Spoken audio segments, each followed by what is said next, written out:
ಜನುಮಗಳ ದಾಹ ನೀಗಿಸಿದೆ. ಶಿವನ ನೆನಪಲಿ ಮುಳುಗಿರುವೆ ನಾ, ಖುಷಿಯಾಗಿ ತೆಯ ಹಾಡಿರುವೆ. ಆ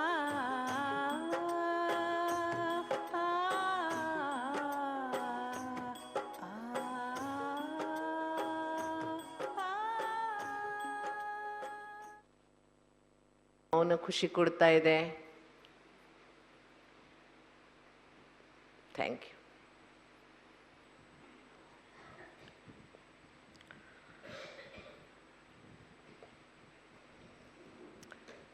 ಶಿವಬಾಬರವರ ಛತ್ರಛಾಯೆಯಲ್ಲಿ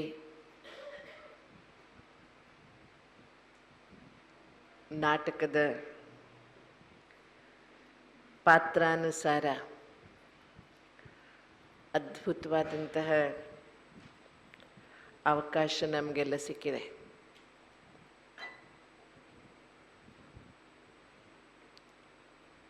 ಹೀಗೆ ಹೇಗೋ ಕಳೆದು ಹೋಗ್ತಾ ಇದ್ದ ಜೀವನ ಈಶ್ವರನ ಸೇವೆಯಲ್ಲಿ ಸಫಲವಾಗುವಂತಹ ಸೌಭಾಗ್ಯ ನಮಗೆ ಒದಗಿ ಬಂದಿದೆ.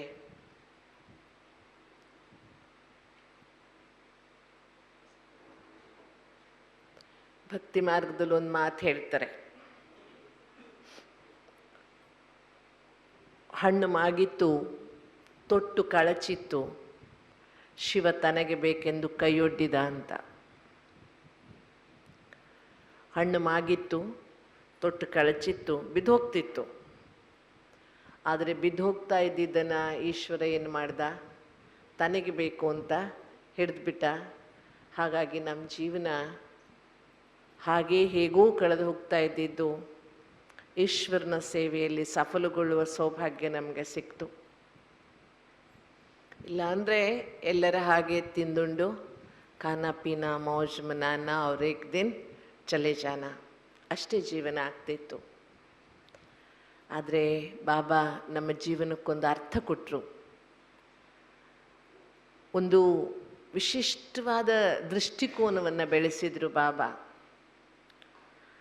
ಸಾಮಾನ್ಯರ ಹಾಗೆ ಹುಟ್ಟಿ ಅಸಾಮಾನ್ಯರ ಹಾಗೆ ಬದುಕಿ ಅಸಾಧಾರಣವಾದದ್ದನ್ನು ಸಾಧಿಸಿ ವಿಶೇಷ ಆತ್ಮ ಆಗುವಂತಹ ಸೌಭಾಗ್ಯ ಸಿಕ್ತು ನಮಗೆಲ್ಲ.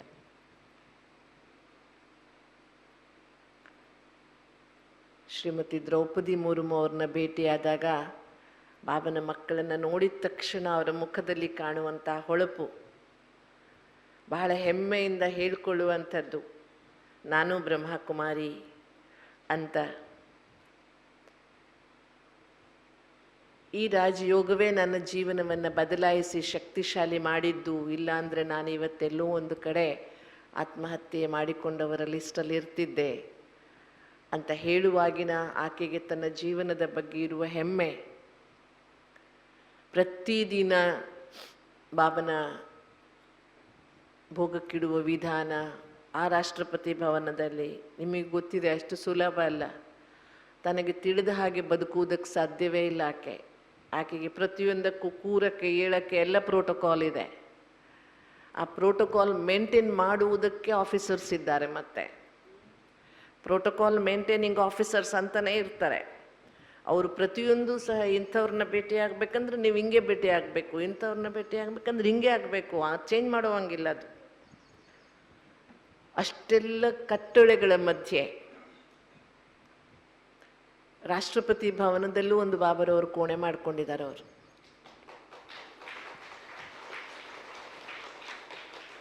ಅವರಿಗೆ ಬಾಬರವರ ಮನೆಯಿಂದ ಸಿಕ್ಕಿದ ಒಂದು ಫೋಟೋ ಇಟ್ಕೊಂಡು ಅಲ್ಲೇ ಭೋಗಕ್ಕೆ ಇಡ್ತಿದ್ರಂತೆ ದಿನ.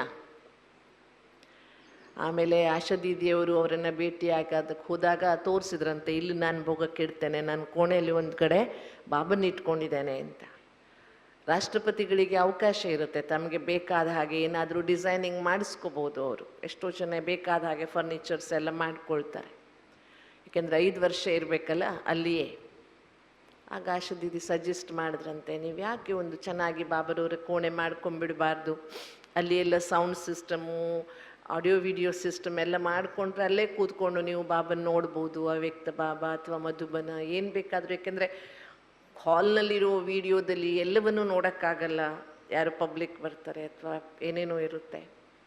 ಅದಕ್ಕೆ ಅವರು ತುಂಬ ಸುಂದರವಾಗಿ ORCಯಿಂದಲೇ ಸೇವಾಧಾರಿಗಳು ಹೋಗಿ ಅವರಿಗೆ ಬಾಬನ ರೂಮ್ ಮಾಡಿಕೊಟ್ಟು ಬಂದಿದ್ದಾರೆ.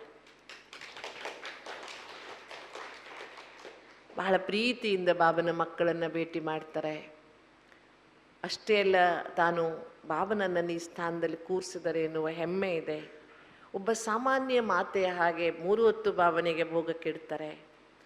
ಬೆಳಿಗ್ಗೆ ಎದ್ದ ತಕ್ಷಣ ಅಮೃತ ವೇಳೆಯ ಹಾಡುಗಳು ಇಡೀ ರಾಷ್ಟ್ರಪತಿ ಭವನದಲ್ಲಿ ರಿಂಗಣಿಸ್ತವೆ. ಅವರ ವಾಸದ ಜಾಗದಲ್ಲೆಲ್ಲ ಮೈಕಲ್ಲಿ ಅಮೃತ ವೇಳ ಶುದ್ಧ ಪವನ ಹೇ ಎಚ್ಚರಿಸ್ತದೆ ಎಲ್ಲರನ್ನ. ಆ ರೀತಿಯಾಗಿ ತುಂಬ ಸುಂದರವಾಗಿ ಆ ಸ್ಥಾನದಲ್ಲಿ ಇದ್ದರೂ ಸಹ ಯಾವುದೇ ಅಹಂಕಾರಕ್ಕೆ ವಶ ಆಗದೆ ತಾನು ಬಾಬನ ಮಗುವಾಗಿ ಸೇವಾಧಾರಿಯಾಗಿ ಜೀವನವನ್ನು ನಡೆಸ್ತಾ ಇದ್ದಾರೆ ಆತ್ಮ. ನಿಜವಾಗಿಯೂ ಮಾದರಿ. ಯಾಕೆ ಗೊತ್ತಾ, ನಾವೆಲ್ಲ ಸಾಮಾನ್ಯವಾಗಿ ನಮ್ಮ ಜೀವನದಲ್ಲಿ ಕಷ್ಟಗಳಿದ್ದಾಗ ಬಾಬನನ್ನು ಹಿಡ್ಕೊಂಡ್ಬಿಡ್ತೇವೆ. ಬಾಬಾ ನಮ್ಗೆ ಹೆಲ್ಪ್ ಮಾಡ್ತಾರೆ, ಬೇಕಾದಷ್ಟು ಮಾಡ್ತಾರೆ. ಅದರಲ್ಲೂ ಎಸ್ಪೆಷಲಿ ಬಂಧನದಲ್ಲಿರುವ ಮಾತೆಯರಿಗೆ ಬಾಬರವರ ಸಹಯೋಗ ಬಹಳ ಸಿಕ್ಬಿಡುತ್ತೆ. ಅವ್ರು ಅಂದ್ಕೊಂಡಿದ್ದೆಲ್ಲ ಆಗ್ತಿರುತ್ತೆ. ಅವ್ರಿಗೆ ಬಾಬಾ ಏನು ಅಂದರೆ ಬಾಬಾ ಅವ್ರಿಗೋಸ್ಕರನೇ ಇದ್ದಾರೇನೋ ಅನ್ನೋ ಅಷ್ಟು ಬಾಬಾ ಅವರಿಗೆ ಹೆಲ್ಪ್ ಮಾಡ್ತಾರೆ. ಬಟ್ ನಮ್ಮ ಈ ಜೀವನದ ಯಾತ್ರೆಯಲ್ಲಿ ನಾವು ಬಹಳ ಜನರನ್ನ ನೋಡಿದ್ದೇವೆ. ಅವರ ಇಚ್ಛೆಗಳೆಲ್ಲ ಪೂರ್ಣವಾದ ಮೇಲೆ, ಎಲ್ಲವೂ ಸರಿಯಾದ ಮೇಲೆ ಅವರು ತಿರುಗಿಬಿಡ್ತಾರೆ. ಬಂಧನದಲ್ಲಿರುವಾಗ ತುಂಬ ಅವರಿಗೆ ಸೇವೆ ಸೇವೆ ಸೇವೆ ಅಕ್ಕ ಅವರು ಅಂತ ಭಾವನೆ ಇರುತ್ತೆ. ಬಂಧನ ತೀರಿದ ಮೇಲೆ ಎಲ್ಲ ಅವ್ರ ಕೈಗೆ ಬಂದ್ಬಿಡುತ್ತೆ. ಕೋಟಿಗಟ್ಟಲೆ ಆಸ್ತಿ ಬಂದಿರುತ್ತೆ, ಆದರೆ ಅವರಿಗೆ ಸೇವೆ ಮೇಲಿನ ಭಾವನೆ ಕಡಿಮೆ ಆಗಿಬಿಡುತ್ತೆ. ಆವಾಗ ಚೇಂಜ್ ಆಗಿಬಿಡ್ತಾರೆ. ಆದರೆ ಇವತ್ತು ಮುರ್ಮು ಅವರು ಹಾಗಿಲ್ಲ. ಅದಕ್ಕೆ ನಾವು ಯಾವಾಗಲೂ ಸಹ ಅಂತಹ ಪುರುಷಾರ್ಥಿಗಳಿಂದ ನಾವು ಕಲಿಯಬೇಕಾದದ್ದು. ನೋಡಿ, ಈಗ ಆನ್ಲೈನಲ್ಲಿ ಮುರಳಿ ಸಿಕ್ಕತ್ತೆ, ಅವ್ರಿಗೆ ಬೇಕಾದರೆ ಯಾರು ಮುರಳಿ ಪ್ರಿಂಟ್ ತೆಗೆಸಿ ಕೊಡ್ತಾರೆ, ಅದೇನು ದೊಡ್ಡ ವಿಷಯ ಅಲ್ಲ. ಆದರೆ ಅವರು ಪ್ರತಿ ದಿನದ ಮುರುಳಿ ತರಿಸ್ಕೊಳ್ತಾರೆ, ವಾರದ ಮುರುಳಿ ಅವರಿಗೆ ಹೋಗುತ್ತೆ ಅಲ್ಲಿಗೆ. ಅವರಿಗೊಬ್ಬ ಆಫೀಸರ್ ಇರ್ತಾರೆ, ಅವರನ್ನು ಮೀಟ್ ಮಾಡುವುದಕ್ಕೆ ಮುಂಚೆ ಆಫೀಸರ್ಗೆ ತಲುಪಿಸಿದ್ರೆ ಆಯಿತು. ಅವರು ಮುರುಳಿಯನ್ನು ಬಾಬರವ್ರ ಮನೆ ಮುರುಳಿ ಅವರಿಗೆ ಕೊಡ್ತಾರೆ. ಮತ್ತು ಪ್ರತಿ ವಾರದ ಪ್ರಸಾದ ಅವರಿಗೆ ತಲುಪಿಸಲಾಗುತ್ತೆ. ಬಹಳ ಪ್ರೀತಿಯಿಂದ ಆ ಪ್ರಸಾದವನ್ನು ಎಲ್ಲರಿಗೂ ಹಂಚ್ತಾರೆ. ನಾನು ಕಳಿಸಲ ರಾಷ್ಟ್ರಪತಿ ಭವನ ನೋಡಕ್ಕೆ ಹೋದಾಗ ಅವ್ರು ಹೇಳ್ತಿದ್ರು, आज ಥರ್ಸ್ಡೇ है क्या, हम सबको कुछ विशेष आया है, ಇಷ್ಟಾದರೂ ಕೊಡ್ತಾರೆ ನಮ್ಮ ಮೇಡಮ್ ಅಂತ. ಪ್ರಸಾದ ಎಲ್ಲರಿಗೂ ಕೊಡ್ತಾರೆ. ಅಂದರೆ ಎಲ್ಲರ ಮನಸ್ಸಿನಲ್ಲಿಯೂ ಬಡಿದಾದಿ ಯಾವಾಗಲೂ ಹೇಳ್ತಾ ಇದ್ರು ನೋಡಿ. ಆವಾಗ ಮೆಗಾ ಪ್ರೋಗ್ರಾಮನ್ನು ಬಡಿದಾದಿ ಶುರು ಮಾಡಿದರು. ಬಡಿದಾದಿ ಇದ್ದ ಕಾಲದಲ್ಲಿ ಪ್ರಕಾಶ್ ಮಣಿ ದಾದಿ ಮೆಗಾ ಪ್ರೋಗ್ರಾಮ್ ಸ್ಟಾರ್ಟ್ ಮಾಡಿದಾಗ ಲಕ್ಷದಲ್ಲಿ ಜನರನ್ನು ಸೇರಿಸಲಾಗ್ತಿತ್ತು. ದಾದಿ ಹೇಳ್ತಿದ್ರು, ಯಾರು ಬಂದರೂ ಪ್ರಸಾದ ಕೊಡಬೇಕು, ನೀವು ಎಷ್ಟು ಜನ ಬೇಕಾದರೂ ಸೇರಲಿ ಪ್ರಸಾದ ಕೊಡಬೇಕು ಅಂತಿದ್ರು ದಾದಿ. ಮೀಟಿಂಗ್ನಲ್ಲಿ ಅಯ್ಯೋ ಅಷ್ಟೆಲ್ಲ ಜನಕ್ಕೆ ಪ್ರಸಾದ ಏನು ಮಾಡೋದು, ಹಣ್ಣು ಕೊಟ್ಟು ಕಳಿಸ್ಬಿಡೋಣ ಅಂತ. ದಾದಿ ಹೇಳ್ತಿದ್ರು, ಇಲ್ಲ ಪ್ರಿಪೇರ್ಡ್ ಪ್ರಸಾದನೇ ಕೊಡಬೇಕು. ಯಾಕೆಂದರೆ ಬಾಬನ ಯಜ್ಞದಲ್ಲಿ ತಯಾರು ಮಾಡಿದ್ದವ್ರು ಹೊಟ್ಟೆ ಒಳಗೆ ಹೋದರೆ ಹೇಳಿದ ಜ್ಞಾನ ಕೇಳಿದ ಜ್ಞಾನ ಮರೆತೋಗ್ಬಿಡ್ಬೋದು, ಆದರೆ ಹೊಟ್ಟೆ ಒಳಗೆ ಹೋದ ಅನ್ನ ಕೆಲಸ ಮಾಡ್ತದೆ ಅಂತಿದ್ರು ದಾದಿ. ನೀವು ಬಾಬನ ನೆನಪು ಮಾಡಿ ತಯಾರು ಮಾಡಿ ಶುದ್ಧ ಭಾವನೆಗಳನ್ನು ತುಂಬಿ ಕಳಿಸ್ತಿರಲ್ಲ, ಅದು ಅನ್ನ ಪ್ರಸಾದ ಕೆಲಸ ಮಾಡುತ್ತೆ ಅಂತ. ಆದ್ದರಿಂದ ಇಂತಹ ಭಾವನಾತ್ಮಕ ನುಡಿ ಸಂಗಮ ಯುಗ, ಜ್ಞಾನದ ಯುಗ ಖಂಡಿತವಾಗಿಯೂ. ಆದರೆ ಇಲ್ಲಿ ಸಿಂಗಲ್ ಜ್ಞಾನ ಕೆಲಸ ಮಾಡೋದಿಲ್ಲ. ಜ್ಞಾನದ ಜೊತೆಗೆ, ಜ್ಞಾನದಲ್ಲಿ ಭಾವನೆಯ ಜೊತೆಗೆ ವಿವೇಕ ಬೇಕು, ವಿವೇಕದ ಜೊತೆಗೆ ಭಾವನೆ ಬೇಕು. ನಾವಿವತ್ತು ಜಗತ್ತಿನಲ್ಲಿ ನೋಡ್ತಿದ್ದೀವಿ, ಭಕ್ತಿಯಲ್ಲಿ ಒಂದೋ ಭಾಳ ಭಾವನಾತ್ಮಕವಾಗಿ ಹೊರಟೋಗ್ತಾರೆ, ಅಲ್ಲಿ ವಿವೇಕ ಇರೋದಿಲ್ಲ. ಇಲ್ಲ ತುಂಬ ಜನ ತರ್ಕ ಮಾಡೋದಕ್ಕೆ ಕೂತ್ಕೊಂಡ್ಬಿಡ್ತಾರೆ, ಅಲ್ಲಿ ಭಾವನೆ ಇರೋದಿಲ್ಲ. ಎರಡೂ ಬ್ಯಾಲೆನ್ಸ್ ಇಲ್ಲದೆ ಇರುವುದರಿಂದ ಅವರ ಲೈಫ್ ಏನಾಗೋದಿಲ್ಲ, ಸಫಲ ಆಗೋದಿಲ್ಲ. ಲೈಫ್ ಸಫಲ ಆಗುವುದಕ್ಕೆ ತುಂಬ ಅಗತ್ಯವಾಗಿ ಇವೆರಡೂ ಬೇಕು. ಯಾವುದು ಹೇಳಿ, ಭಾವನೆ ಮತ್ತು ವಿವೇಕ ಎರಡರದ್ದು ಏನು ಬೇಕು. ಮತ್ತು ಭಾವನೆ ವಿವೇಕ ಅಂದರೆ ಯಾರೋ ಅಕ್ಕಂದು ಅಣ್ಣಂದು ಹೆಸರಲ್ಲ, ಮತ್ತೆ ಗೊತ್ತಾಯ್ತಲ್ಲ. ನಮಗೆ ಬಹಳ ಬಾಬರವರ ಪ್ರಸಾದ, ಬಾಬರವರ ಮನೆ, ಅಕ್ಕ ಅವರು, ಬಾಬರು, ಈ ಎಲ್ಲ ಭಾವನೆಗಳು ಇರಬೇಕು. ನಾವೆಷ್ಟೇ ಜ್ಞಾನಿಗಳಾಗಲಿ, ಎಷ್ಟೇ ದೊಡ್ಡವರಾಗಲಿ, ನಾವು ಈ ಯಜ್ಞದಲ್ಲಿ ನಮ್ಮ ಹಿರಿಯ ದಾದಿಯಂದರಿಂದ ಇದನ್ನು ಕಲ್ತ್ಕೊಂಡಿದ್ದೇವೆ. ನೀವು ನೋಡಿ, ದಾದಿಯಂದರು ಒಂದಿಷ್ಟು ಜನ ಇದ್ದರು. ನಾವು ಬಂದಾಗ ಒಂದು 40-50 ಜನ ದಾದಿಯಂದ್ರು ಇದ್ದರು. ಅವರು ಒಬ್ಬರು ಇನ್ನೊಬ್ಬರಿಗೆ ದಾದಿ ಅಂತಲೇ ಸಂಬೋಧನೆ ಮಾಡೋರು. ವಯಸ್ಸಿನಲ್ಲಿ ಸಣ್ಣವರು ದೊಡ್ಡವರು ಇದ್ದರು. ಈಗ ದಾದಿ ಬಡಿ ದಾದಿ ಪೊಸಿಷನ್ನಲ್ಲಿ ಇನ್ಚಾರ್ಜ್, ಅವರು ಸಂಸ್ಥೆಯ ಪ್ರಮುಖರು. ಅವರೇನೆಲ್ಲರಿಗೂ ದಾದಿ ಅಂತ ಕರಿಬೇಕಾಗಿಲ್ಲ. ಆದರೂ ಅವ್ರೇನಂತ ಕರಿತಿದ್ರು, ದಾದಿ ದಾದಿ ಇದರಾವು ದಾದಿಗೂ ಜಾಕೆ ಬೋಲೋ, ದಾದಿ ಅಂತಲೇ ಸಂಬೋಧನೆ ಮಾಡುವಂಥದ್ದು. ಪರಸ್ಪರರಲ್ಲಿ ಎಷ್ಟು ರೆಸ್ಪೆಕ್ಟನ್ನು ಉಳಿಸ್ಕೊಂಡಿದ್ರು ಅಂದರೆ ಒಬ್ಬರು ಇನ್ನೊಬ್ಬರಿಗೆ ರೆಸ್ಪೆಕ್ಟ್ಫುಲಿ ಮಾತಾಡ್ತಿದ್ರು. ಅದಕ್ಕೆ ಮೊನ್ನೆನೂ ಸದ್ಯದಲ್ಲಿ ಒಂದು ಬಾಬರವರ ಮುರಳಿ ರಿಪೀಟ್ ಆಗಿದೆ ನೋಡಿ. ಇವರ ಸಂಘಟನೆಯಲ್ಲಿ ಏಕತೆ ಇತ್ತು. ಏಕನೇ ಕಹ ದೂಸರನೇ ಮಾನ. ಒಬ್ಬರು ಹೇಳಿದ್ದನ್ನು ಎಲ್ಲರೂ ಕೇಳ್ತಿದ್ರು. ಕೊನೆಯ ಹಂತದವರೆಗೆ ಅವರ ಸಂಘಟನೆ ಏಕಜೂಟಿತ್ತು. ಇವತ್ತು ನಾವು ಬಹಳ ಅಗತ್ಯವಾಗಿ ಈ ಭಟ್ಟಿಯ ಶೀರ್ಷಿಕೆಯನ್ನು ತೆಗೆದುಕೊಂಡು ನಾವು ಮುಂದೆ ಹೋಗುವುದಾದರೆ, ಈ ಒಂದು ಬಹಳ 3-4 ಒಂದಕ್ಕೊಂದು ಲಿಂಕ್ ಇರುವ ಶಬ್ದಗಳು. ಶಬ್ದಗಳ ಜಾದು, ಆದರೆ ಅದು ಸ್ಥಿತಿಗೂ ಪೂರಕ. ಸಂಪೂರ್ಣತೆ, ಸಂಪನ್ನತೆ, ಪ್ರಸನ್ನತೆ, ಸಫಲತೆ, ಒಂದಕ್ಕೊಂದು ಪೂರಕವಾದಂತಹ ಶಬ್ದಗಳು ಇವೆಲ್ಲ. ಸಂಪೂರ್ಣತೆ, ಸಂಪನ್ನತೆ, ಸಫಲತೆ. ಸಫಲತೆಗೆ ಮುಂಚೆ ಒಂದು ಸಂತುಷ್ಟತೆ ಬರುತ್ತೆ. ಸಂಪೂರ್ಣತೆ, ಸಂಪನ್ನತೆ, ಸಂತುಷ್ಟತೆ, ಸಫಲತೆ, ನಂತರ ಪ್ರಸನ್ನತೆ. ರಿಸಲ್ಟ್ ಏನು ಅದೆಲ್ಲದರದ್ದು? ಪ್ರಸನ್ನತೆ. ನೀವಿದನ್ನು ಅಧ್ಯಯನ ಮಾಡ್ತಾ ಹೋದರೆ ಇದಕ್ಕೆ ಪೂರಕವಾಗಿ ಬಾಬರವ್ರದ್ದು ಬಹಳಷ್ಟು ಮಹಾವಾಕ್ಯಗಳು ಸಿಗ್ತವೆ ನಮಗೆ.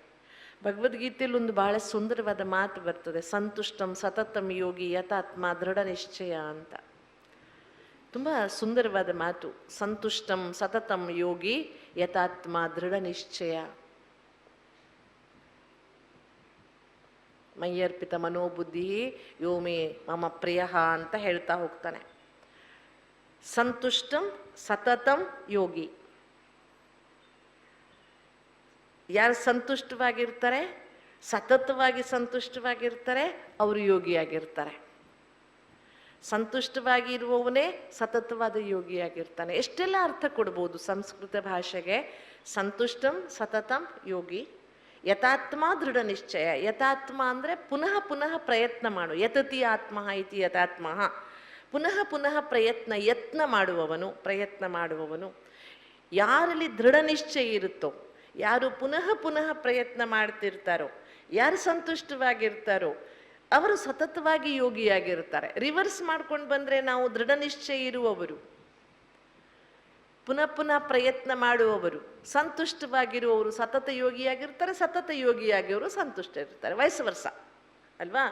ಸಂತುಷ್ಟವಾಗಿದ್ದರೆ ಸತತವಾಗಿ ಯೋಗಿಯಾಗಿರ್ತೇವೆ, ಸತತವಾಗಿ ಯೋಗಿದ್ದರೆ ಸಂತುಷ್ಟನಾಗಿರ್ತೇವೆ. ಒಂದು 6 ಶಬ್ದದಲ್ಲಿ ಬರೆಯೋನು ಅದ್ಭುತವನ್ನೇ ಬರೆದು ಬಿಟ್ಟಿದ್ದಾನೆ. ಕೇಳುವುದಕ್ಕೆ ಸಂಸ್ಕೃತ ಅನಿಸುತ್ತೆ, ಆದರೆ ಎಷ್ಟು ಅರ್ಥಪೂರ್ಣವಾಗಿ ಬರೆದಿರೋರು. ಸಂತುಷ್ಟಂ ಸತತಂ ಯೋಗಿ ಯಥಾತ್ಮ ದೃಢ ನಿಶ್ಚಯ. ಇವತ್ತು ಬೆಳಿಗ್ಗೆ ನಾವು ಮಮ್ಮಾರ ಬಗ್ಗೆನೂ ಕೇಳ್ತಾ ಇದ್ವಿ. ದೃಢತೆ, ಕಮಿಟ್ಮೆಂಟ್ ಅಲ್ವಾ? ಮಾಡೇ ಮಾಡ್ತೇನೆ, ಆಗುತ್ತೆ ನನ್ನ ಹತ್ರ. ಈ ದೃಢತೆ ಇದೆಯಲ್ಲ, ಅದರಿಂದ ನಮ್ಗೇನಾಗ್ತಾ ಹೋಗುತ್ತೆ, ನಾನು ನಿಮ್ಗೆ ಹೇಳ್ತೇನೆ ನೋಡಿ. ಏನು ಬೇಕಾದ್ರಾಗಲಿ ನಾನು ಮಾಡ್ತೇನೆ ಅಂತ ಹೇಳುವುದೊಂದು ದೃಢತೆ. ಐ ಡೋಂಟ್ ಕೇರ್, ನಾನು ಮಾಡೇ ಮಾಡ್ತೀನಿ ಅನ್ನೋದು ಭಂಡತನ. ವ್ಯತ್ಯಾಸ ಗೊತ್ತಾಯ್ತಲ್ಲ ನಿಮಗೆ? ಏನು ಮಾಡ್ತಾನೆ ನನಗೆ, ಐ ಡೋಂಟ್ ಕೇರ್, ಮಾಡಿಯೇ ಮಾಡ್ತೇನೆ ನಾನು ಅಂದರೆ ಅದು ಭಂಡತನ. ಭಂಡತನ ಅಂದರೆ ಗೊತ್ತಾಯ್ತಾ ನಿಮಗೆ? ನಿಮ್ಮ ಮೈಸೂರು ಭಾಷೆಯಲ್ಲಿ ಭಂಡತನ ಬಳಸ್ತಾರ. ಉತ್ತರ ಕರ್ನಾಟಕದಲ್ಲಿ ಈ ಶಬ್ದ ಭಾಳ, ಏನು ಭಂಡನೋ ನೀನು ಅಂತ ಹೇಳ್ತಾರೆ.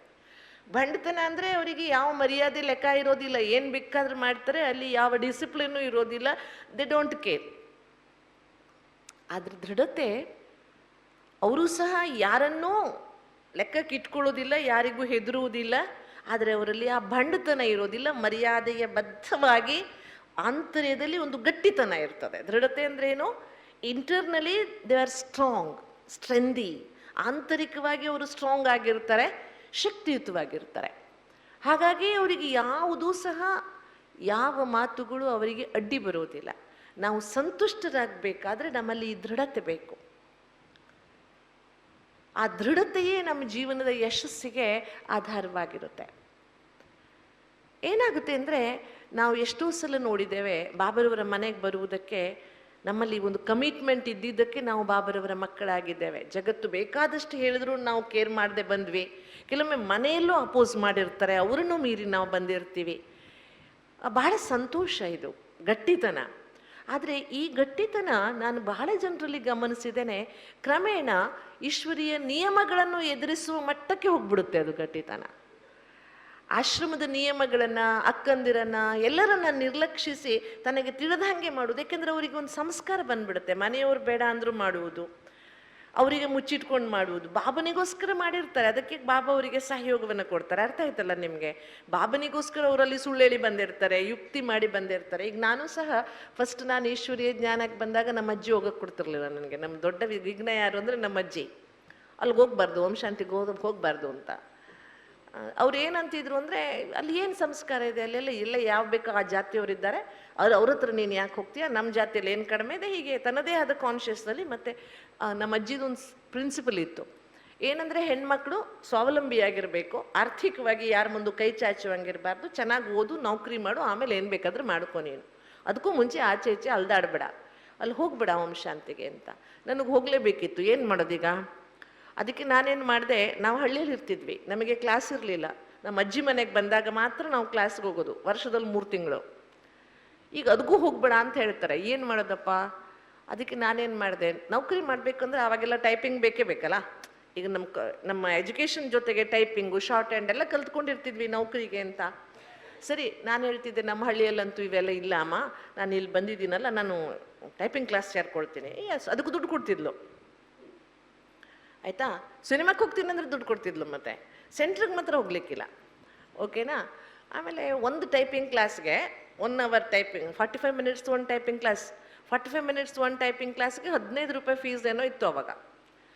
ನಾನೇನು ಹೇಳ್ತಿದ್ದೆ, ನಾನು ರಜೆಯಲ್ಲಷ್ಟೇ ಕಲಿಬೇಕಲ್ಲ, ಅದಕ್ಕೆ ನಾನು 2 ಟೈಪಿಂಗ್ ಕ್ಲಾಸ್ಗೆ ಹೋಗ್ತೇನೆ ಕಂಟಿನ್ಯೂ. 6:30 ಹೋದರೆ 8 ಗಂಟೆಗೆ ವಾಪಸ್ ಬರೋದು ಟೈಪಿಂಗ್ ಕ್ಲಾಸ್. 6:30 ಹೋದರೆ 8 ಗಂಟೆ, ಅದೇ ಟೈಮ್ ಆರಿಸ್ಕೊಂಡಿದ್ದೆ ನಾನು. 6:30 ಹೋಗೋದು, 8 ಗಂಟೆಗೆ ವಾಪಸ್ ಬರ್ತಾನೆ, 2 ಟೈಪಿಂಗ್ ಕ್ಲಾಸ್ ಅಟೆಂಡ್ ಮಾಡ್ತಾನೆ, ಅದ್ರ ದುಡ್ಡು ಕೊಡು ಅಂತ ಇಸ್ಕೊಳ್ತಿದ್ದೆ. 30 ರೂಪಾಯಿ ಕೊಡ್ತಿದ್ಲು, ತಿಂಗಳಿಗೆ 30 ರೂಪಾಯಿ. ಅದರಲ್ಲಿ ಏನು ಮಾಡ್ತಿದ್ದೆ, ನಾನು ಒಂದೇ ಅವರ್ ಟೈಪಿಂಗ್ ಕ್ಲಾಸ್ಗೆ ಅಡ್ಮಿಷನ್ ಮಾಡಿಸಿ, ಇನ್ನೊಂದು ಅವರ್ ಟೈಪಿಂಗ್ ಕ್ಲಾಸ್ ಟೈಮ್ ಇದೆಯಲ್ಲ, ಅವಾಗ ಸೆಂಟ್ರ್ ಕೊಟ್ಟೋಗ್ತಿದ್ದೆ ನಾನು. ಕ್ಲಾಸ್ ಕೇಳ್ಕೊಂಡು ಕರೆಕ್ಟ್ 8 ಗಂಟೆ ನಮ್ಮ ಟೈಪಿಂಗ್ ಕ್ಲಾಸ್ ಮುಗಿದು, ಕ್ಲಾಸಿಂದ ಮನೆಗೆ ಎಷ್ಟು ದೂರ ಅಂತ ಅಜ್ಜಿ ಗೊತ್ತಲ್ಲ, 5 ನಿಮಿಷಲ್ಲಿ ಲೇಟ್ ಆದರೆ ಗೇಟಲ್ಲಿ ನಿಂತ್ಕೊಂಡು ನೋಡ್ತಾ ಇರೋಳು ಎಲ್ಗೋಗಿದ್ದೆ ಅಂತ. ಅದಕ್ಕೆ ಕರೆಕ್ಟ್ ಮನೆಗೆ ಬಂದ್ಬಿಡೋದು. ಆ 15 ರೂಪಾಯಿ ಇತ್ತಲ್ಲ ನೋಡಿ, ಎಷ್ಟು ಬಂಧನದಲ್ಲಿರುವಾಗ ಎಷ್ಟು ಮನಸ್ಸು ಗಟ್ಟಿ ಇರುತ್ತೆ. ಆ 15 ರೂಪಾಯಿ ಆಚೆ ಈಚೆ ಎಲ್ಲೂ ಖರ್ಚು ಮಾಡಿದೆ ಬಾಬನ ಭಂಡಾರಕ್ಕೆ ಹಾಕ್ತಿದ್ದೆ. ಭಾರಿ ಖುಷಿ, ನನ್ನ ಅರ್ನಿಂಗ್ ಅಲ್ವಾ ಅದು. ಮನೇಲಿ ಸುಳ್ಳೇಳಿ ತಗೊಂಡಿದ್ರು ಪರವಾಗಿಲ್ಲ, ನನ್ನ ಸಂಪಾದನೆ ಅದು. ಅದಕ್ಕೆ ಆ 15 ರೂಪಾಯಿ ನಾನು ಬಾಬನ ಭಂಡಾರಕ್ಕೆ ಹಾಕ್ತಿದ್ದೆ. ಅದನ್ನು ನಮ್ಮ ಅಜ್ಜಿ, ನಾನು ರಂಗೋಲಿ ಕೆಳಗೆ ಹೋದರೆ ಆಕೆ ನೆಲದ ಕೆಳಗೆ ಹೋಗೋಳು, ಗೊತ್ತಾಯ್ತಾ? ಆಕೆ ಏನು ಮಾಡ್ತಿದ್ದು ನಮ್ಮ ಅಜ್ಜಿ, ಸರಿ ನೀನು 2 ಟೈಪಿಂಗ್ ಕ್ಲಾಸ್ ಅಟೆಂಡ್ ಮಾಡಿದ್ಯಲ್ವಾ, ಆ ಟೈಪ್ ಮಾಡಿದ ಪೇಪರ್ ತಂದು ತೋರಿಸೋಂತಿದ್ಲು ನನಗೆ. ಅಂದರೆ ಈಗ ಟೈಪಿಂಗ್ ಕ್ಲಾಸ್ ಮಾಡಿದ್ರೆ 2 ಟೈಪಿಂಗ್ ಕ್ಲಾಸಿಗೆ ಅಷ್ಟು ಮಾಡಿರ್ಬೇಕಲ್ವ ಟೈಪಿಂಗು. ಈಗ ಏನು ಮಾಡೋದಪ್ಪ, ನಂದಂತೂ ಸಿಗುತ್ತೆ, ನಾನು ಟೈಪ್ ಮಾಡಿದ್ದು ಸಿಗುತ್ತೆ, ಇನ್ನೊಂದು ಕ್ಲಾಸಿಂದ ಹೆಂಗೆ ತಗೊಳ್ಳೋದು ನಾನು? ಆಮೇಲೆ ನನ್ನ ಜೊತೆಗೆ ಇನ್ನೊಬ್ರು ಯಾರಾದ್ರು ನನ್ನ ನೆಕ್ಸ್ಟ್ ಕ್ಲಾಸ್ನವರು ನನ್ನದೇ ಗ್ರೂಪಲ್ಲಿ ಮಾಡ್ತಿರ್ತಾರಲ್ವ, ಅವ್ರದ್ದು ಟೈಪಿಂಗಿಂದ ನಾನು ಎತ್ಕೊಂಡ್ಬರ್ತಿದ್ದೆ, ಏನೋ ಹೇಳ್ಕೊಂಬಿಟ್ಟು ಕೊಡ್ರಿ ನನಗೆ, ನಮ್ಮ ಅಜ್ಜಿ ಸ್ವಲ್ಪ ಕಡಿಸ್ತಾಳೆ ಬೇಕು ಅಂತ ಹೇಳಿ ತೊಗೊಂಡೋಗ್ತಿದ್ದೆ. ಆವಾಗ ಎಷ್ಟು ಖುಷಿ ಇರೋದು ಅಂದರೆ, ಕದುಮುಚ್ಚಿ ಕ್ಲಾಸಿಗೆ ಹೋಗ್ತಿದ್ದಾಗ ಇರೋ ಸಂತೋಷ ಇತ್ತಲ್ವ, ಯಾರಿಗೂ ಗೊತ್ತಾಗ್ದಂಗೆ. ಮತ್ತೆ ನೀವು ಓಂ ಶಾಂತಿಗೆ ಹೋಗ್ಬಾರ್ದು ಅಂತ ಬೆಳಿಗ್ಗೆ ಬಹಳ ಒಳ್ಳೆ ಸಿನಿಮಾ ಬಂದಿದೆ, ಮ್ಯಾಟ್ನಿ ಬಂದಿದೆ, ಹೋಗ್ಬಾ ಅಂತ ದುಡ್ಡು ಕೊಟ್ಟು ಕಳಿಸೋಳು.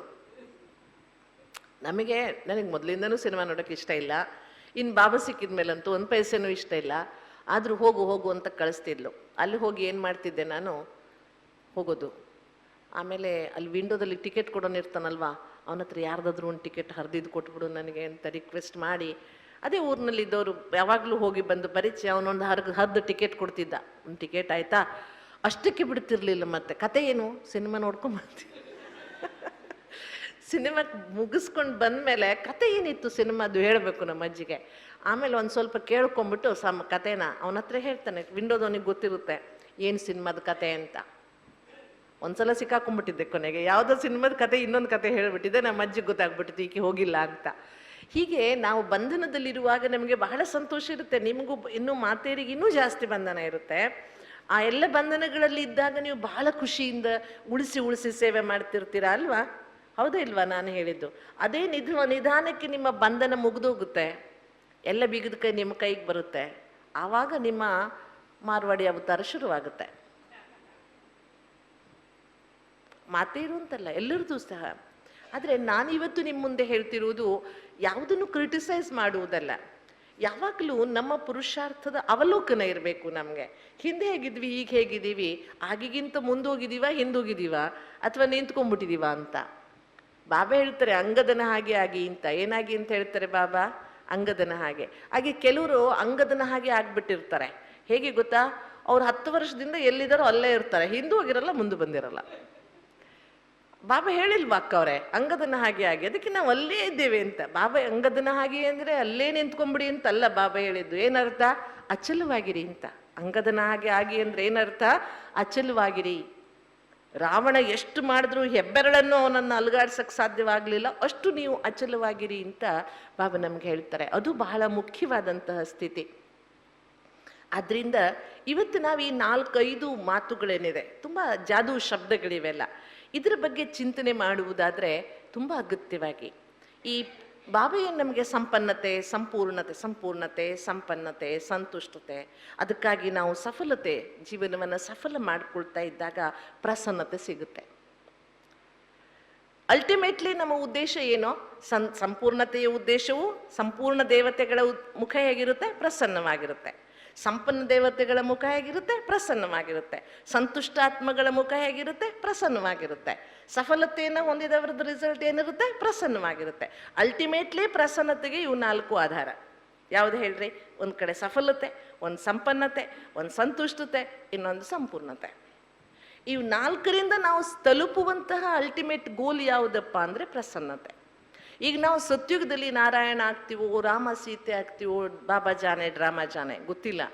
ಬಟ್ ಇಲ್ಲಿ ನಮಗೆ ಸಿಗಬೇಕಾದದ್ದು ಯಾವುದು ಅಂದರೆ, ತುಂಬ ಅಗತ್ಯವಾಗಿ ನಾವು ಮಾಡುವ ಪ್ರತಿಯೊಂದು ಕೆಲಸದಲ್ಲಿ ನಮಗೆ ಪ್ರಸನ್ನತೆ ಸಿಗಬೇಕು.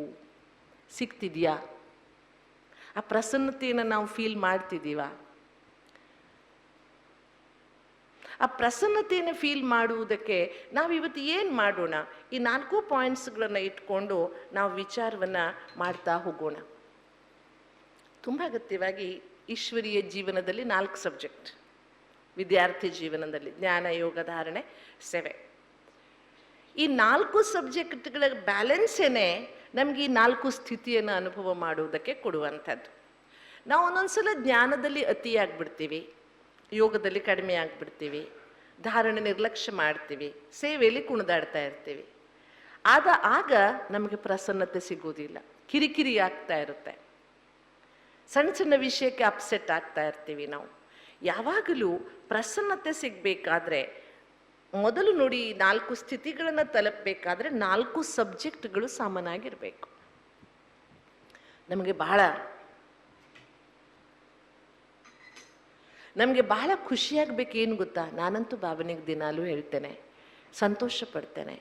ನೀವು ವಿಚಾರ ಮಾಡಿ, ಜಗತ್ ಪರಿವರ್ತನೆಯ ಕಾರ್ಯ, ವಿಶ್ವ ಸೇವೆಯ ಕಾರ್ಯ ನಾವು ಮಾಡದಿದ್ರೆ ಶಿವಬಾಬಾ ಮಾಡಕ್ಕೆ ಬರ್ತಿತ್ತಾ ಇಲ್ವಾ? ನಾವು ಮಾಡದಿದ್ರೆ ಶಿವಬಾಬಾಗೆ ಮಾಡಕ್ಕೆ ಬರ್ತಿತ್ತಾ ಇಲ್ವಾ? ಹೇಳಿ, ಮಾತೇರಿ ಹೇಳಿ, ಬರ್ತಿತ್ತಾ ಇಲ್ವಾ? ಬರುತ್ತಲ್ವಾ? ನಾವು ಮಾಡದಿದ್ರು ಬಾಬಾ ಮಾಡ್ತಿದ್ರು. ಅದನ್ನು ಬಾಬಾ ಹೇಳಿದ್ದಾರೆ, ನನ್ನ ಬಿಟ್ಟರೆ ಬಾಬನಿಗೆ ಯಾರು ಇಲ್ಲ ಅಂತ ಕೂತ್ಕೊಂಡ್ಬಿಡ್ಬೇಡಿ, ನೀವು ಬಿಟ್ಟರೆ ನೀವು ಮಾಡದಿದ್ರೆ ಅಷ್ಟೇ ಹೋಯ್ತು, ನಿಮ್ಮಂಥ 1000 ಜನರನ್ನು ತಂದು ಮಾಡಿಸ್ತೀನಿ ಅಂತನೂ ಮುರುಳಿ ಇದೆ ಬಾಬರವ್ರದ್ದು. आप नहीं तो आप जैसे हजारों आ जाएंगे, अगर आपने नहीं किया तो आपका भाग्य गया. ಹಾಗಾಗಿ ನಾವು ಬಾಬನಿಗೆ ಅನಿವಾರ್ಯ ಅಲ್ಲ, ಆದರೆ ಬಾಬಾ ನಮಗೆ ಅನಿವಾರ್ಯ. ಒಪ್ಕೊಳ್ತೀರಾ? ನಾವು ಬಾಬನಿಗೆ ಅನಿವಾರ್ಯ ಅಲ್ಲ, ಆದರೆ ಬಾಬಾ ನಮಗೆ ಅನಿವಾರ್ಯ. ಬಾಬನಿಂದ ನನ್ನ ಭಾಗ್ಯ, ಬಾಬನಿಂದ ನನ್ನ ಖುಷಿ, ಬಾಬನಿಂದ ನನ್ನ ಜೀವನದ ಸಫಲತೆ. ಹಾಗಾಗಿ ನಮ್ಮೊಳಗಡೆ ನಾವು ಮಾಡುವ ಅಲ್ಪ ಸ್ವಲ್ಪ ಪುರುಷಾರ್ಥದಿಂದ ಏನಾದರೂ ಸ್ವಲ್ಪ ಮಟ್ಟಿಗೆ ಎಲ್ಲಿಯಾದರೂ ಅಹಂಕಾರ ಚಿಗುರಿದ್ರೆ ಅದನ್ನು ನಾವು ಈ ಮಾತಿನಿಂದ ಸ್ಪಷ್ಟಪಡಿಸ್ಕೊಳ್ಬೇಕು. ಏನು ಮಾಡಿದ್ದೀವಿ? ಆಫ್ಟರ್ ಆಲ್ ಏನು ಮಾಡಿದ್ದೀವಿ ಅಲ್ವಾ? ಈಗ ಈ ಮೈಕಿಗೆ ಯಾವತ್ತಾದರೂ ಅಹಂಕಾರ ಬಂದಿದೆಯಾ? ಎಷ್ಟು ಜನರ ಮಾತನ್ನು ಇದು ಎಲ್ಲರಿಗೂ ತಲುಪಿಸಿದೆಯೇನೋ ಗೊತ್ತಿಲ್ಲ, ಎಷ್ಟು ವರ್ಷಗಳಿಂದ ಕೆಲಸ ಮಾಡ್ತಿದೆಯೇನೋ ಗೊತ್ತಿಲ್ಲ. ಇದು ಯಾವ ಕಂಪ್ನಿದೋ ನಾವು ಯಾರೂ ಅದನ್ನು ಐಡೆಂಟಿಫೈ ಮಾಡಿಲ್ಲ. ಇದಕ್ಕೆ ಐಡೆಂಟಿಟಿ ಕೊಟ್ಟಿದ್ದೀರಾ ಯಾರಾದ್ರೂ? ಇದು ಅಹೂಜಾ ಕಂಪನಿ ಮೈಕ್ ಚಪ್ಪಾಳೆ ಹೊಡೀರಿ ಅಂತ ಯಾರಾದರೂ ಮಾಡಿದಾರ?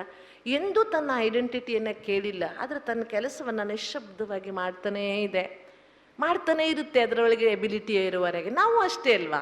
ನಾವು ಬಾಬರವರ ಮೈಕ್ ಮಾತ್ರ. ಮೈಟ್ ಯಾರು? ಶಿವಬಾಬಾ.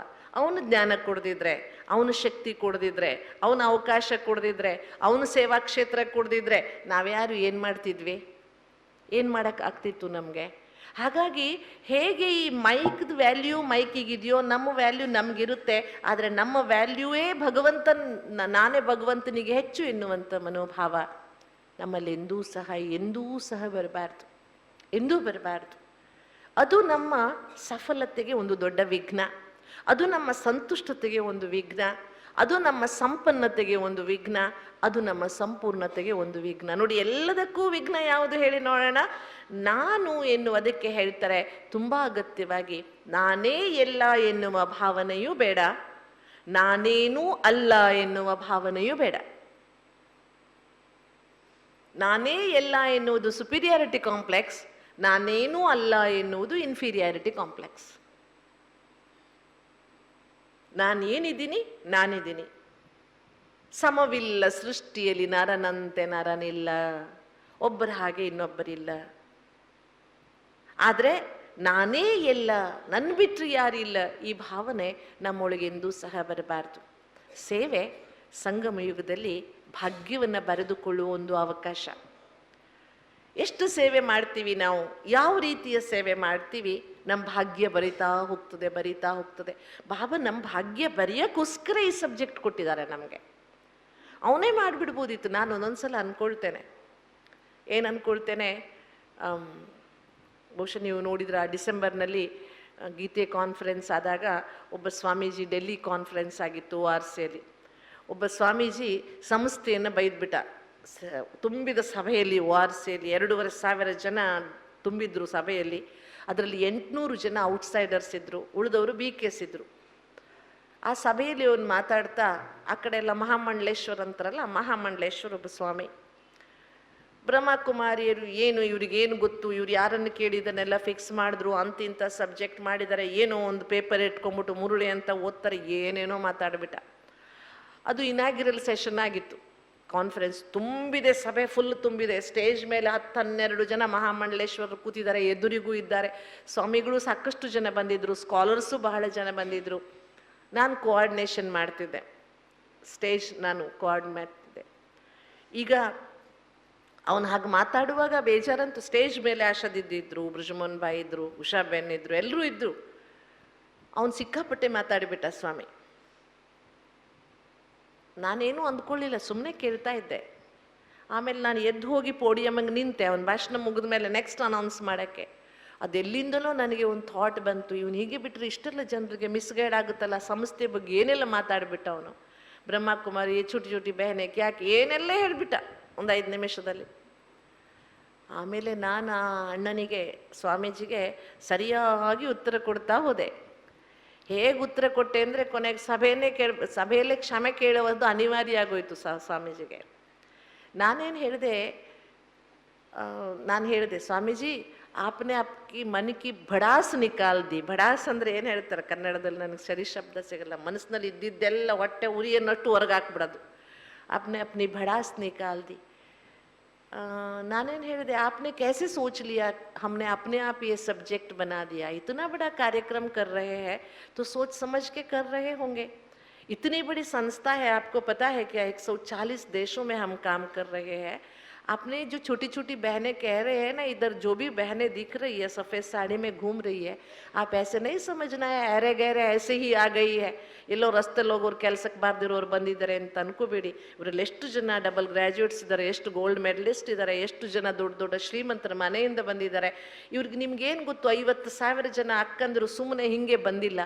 ಯಾವ ಮನೆಯಲ್ಲೂ ಯಾರಿಗೂ ಹೆತ್ತ ಮಕ್ಕಳು ಹೆಚ್ಚಾಗಿರೋದಿಲ್ಲ, ಯಾರು ಹೆತ್ತ ಮಕ್ಕಳನ್ನು ಬೀದಿ ಮೇಲೆ ಹಾಕಿರಲ್ಲ, ಬೀದಿ ಮೇಲೆ ಬಿದ್ದವ್ರು ಇಲ್ಲಿಗೆ ಬಂದಿಲ್ಲ। ನೀವು ಹೆಂಗೆ ತಿಳ್ಕೊಂಬಿಟ್ಟು ಹಿಂಗೆಲ್ಲ ಮಾತಾಡಿದ್ರಿ ಅಂತ ಜಾಡಿಸ್ಬಿಟ್ಟವನೇ ಸ್ಟೇಜಲ್ಲಿ। ಆದರೆ ಶಬ್ದಗಳು ಸರಿಯಾಗಿತ್ತು, ಸ್ಟ್ರಾಂಗ್ ಆಗಿ ಹೇಳಲಿಲ್ಲ, ನಾನು ಹೆಂಗೆ ಹೇಳಬೇಕು ಹಂಗೆ ಹೇಳಿದೆ। ಪರಿಣಾಮ ಏನಾಯಿತು ಅಂದರೆ, ಸ್ಟೇಜಲ್ಲಿ ಕೂತ್ಕೊಂಡಿದ್ರಲ್ಲ ಉಳಿದ ಜಗದ್ಗುರುಗಳೆಲ್ಲ ಮಹಾಮಂಡಲೇಶ್ವರರು, ಅವರಲ್ಲಿ 2-3 ಜನರಿಗೆ ಅಂದರೆ ಸ್ವಲ್ಪ ನಮ್ಮ ಸಬ್ಜೆಕ್ಟ್ ಹಾಗೇ ಇರುತ್ತೆ ಅಲ್ವಾ, ಭಗವದ್ಗೀತೆಯ ಭಗವಂತ ನಿರಾಕಾರನೋ ಸಾಕಾರನೋ ಅವರಿಗೆ ಏನೂ ಗೊತ್ತಿಲ್ಲ, ಅವರಿಗೆ ವಿಚಿತ್ರ ಅನಿಸುತ್ತೆ।